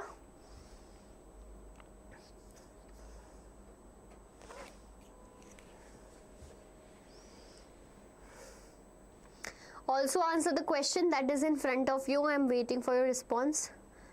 UP ka balak B. UP ka balak, you stop chatting. Jeba B. Okay.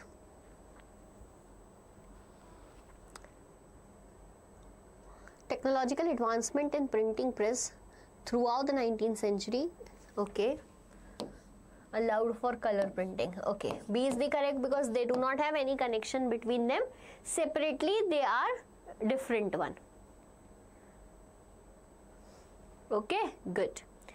Now come the last topic, that is India and print. Comes the last topic, that is India and print. Then we will do certain questions, so many questions, and then the practice questions. So we are almost at the end of today's life, my dear students. At least it will take 15 minutes more to complete. Beta, pay attention when I am speaking. I am sitting, but I am focusing. I am watching everything. See, India and the print. So, India had a great culture of knowledge. Like if I talk about Ved, the Ved word itself means knowledge. So, Ved were taught to, like it was transmitted from one generation to another by oral way of sharing. Then, right? Then comes one more important point, and what is that point? People started learning how to write. And in that writing, it was written on the leaf of palm, like palm leaves it was written, oak leaves, okay. Now what happened when it was written over there, and they were written by hand, and it is known as manuscripts, right? And it was known as manuscripts, okay. But with the passing of time, print eventually came to India. Yes, print came to India. Who brought printing press to India? Tell me. Who brought printing press to India for the very first time? Europeans. But which Europeans? So it was Portuguese. Who were the first European to reach India? Europeans. Sorry, Portuguese. First Europeans to reach India was Portuguese. They brought this technology to India, and here quickly the printing started in different regional languages of India, like 1674 50 books in Konkani and Kannada language. Tamil books started, Malayalam books started, right? When books were written, so much, newspapers also started. The first one was printed by James Augustus Hickey. Right? What is his name? James Augustus Hickey. The first newspaper is known as Bengal Gazette. Right? However, in that Bengal Gazette, what James Augustus Hickey was doing, like writing all the chats of the British officials and revealing it to the world, and later he got censored. However, this is how Indian newspapers also started. Same name, Bengal Gazette, started by an Indian person named as Gangadhar Bhattacharya. And this Gangadhar Bhattacharya has a relation, like a friend or something, with Rajaram Mohan Roy, and you know who is Rajaram Mohan Roy. Right, beta? When printing came to India, religious debates will be there. We are so much connected with the religion. Right, people, like with the help of print, Rajaram Mohan Roy spread it to the world that this is, the Sati Pratha is not a good thing, and many more ideologies were spreaded. So, Raja Ram Mohan Roy published a book, Samvad Comedy, in 1821. Do you think that Hindu Orthodox people will enjoy the fact? No. They didn't enjoy this, and they, in response, in opposition, printed Samachar Chandrika. So a debate is going on. See. Next, two Persian newspapers were written in 1822, Jami Jahanama, Samshul Akhbar. Okay. Gujarati newspaper, Bombay Samachar. And many more such things were there. We'll talk about one more important thing, women in print, and then we will talk about print and poor. So beta, there are so many stories for the women in print. Like accepting women to study, go out and study in Indian society was so different, right? Many women struggled for that. Question, yes, for 5 marks, that what is the role of print in the lives of women? Explain it with the help of example. Same goes with the poor people too. How we will write? I am going to tell you the points right now. So there was a Muslim woman in Orthodox family, born there, conservative Orthodox family. She wanted to study Islam, but the family was saying that you can't study Islam in Urdu language, rather you can do only in Persian language. But she wanted to study Urdu, she did it, opposed the people and did it quietly. Right? There was a woman married so early, wanted to learn, wanted to study, but their in-laws were not allowing them. She took the pages, right, from her husband's book and learned what the letters meant. Whom I am talking about? Raj Sundari Devi. Later wrote her biography Amar Jaban. Okay, other women too, like Kailash Basini Devi, who wrote about the experiences of women. Get it, beta? This is how you need to write your examples. Then there is poor. We're talking about B.R. Ambedkar. Jyotiba Phule, who wrote a book Gulam Giri and taught to the world that this caste or class-based discrimination is going in India, which we have to oppose altogether. Get it? So these are the important topics from the same chapter. Answer this question here right in front of you. So the question is, beta, the introduction of printing in India led to a decline in the production of handwritten manuscripts. Do you think that? Yes, assertion is correct. Printing material were cheaper and easier to distribute. Yes, so both A and B are correct and are the correct explanation of A. Good. Next question is, observe the picture given below and answer the questions. Are you guys observing the pictures given in the book? Beta, picture-based question will come in your exam and they are important. So start observing it from today. Ma'am, now how much time is left, ma'am? You are telling from today. Okay, now comes print and censorship. What were you thinking? That if people of India will write and the Britishers will see quietly staying, okay, print with whatever you want? No. They started censorship. What is censorship? To stop you from saying and writing something, okay? So anything that was against British government, they stopped it. Like in 1820, Calcutta Supreme Court passed certain regulations to control press freedom. 1835, there was a Governor General Bentinck who revised these laws. However, Thomas Macaulay was a liberal one. He wanted that let's give them liberty, let's talk about them.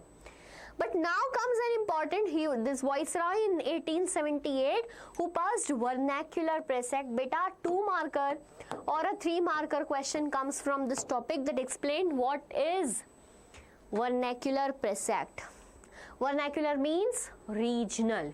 So many newspapers published in the regional languages, so many. When so many newspapers were published, then what happened? They were talking about Britishers and their policies. That this thing is wrong, that thing is wrong.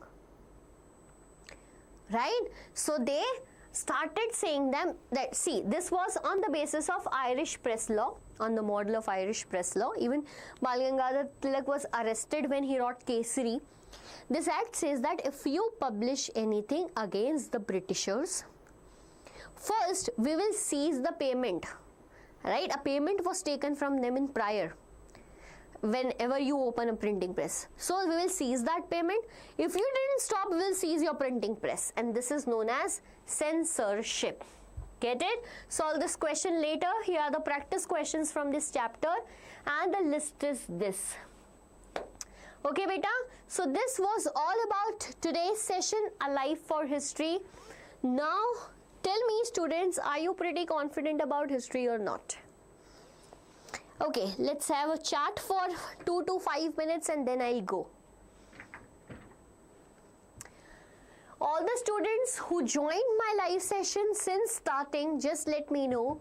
Are you guys confident enough for history? We started with Europe, then India, then making of global world, and at last print culture in the modern world.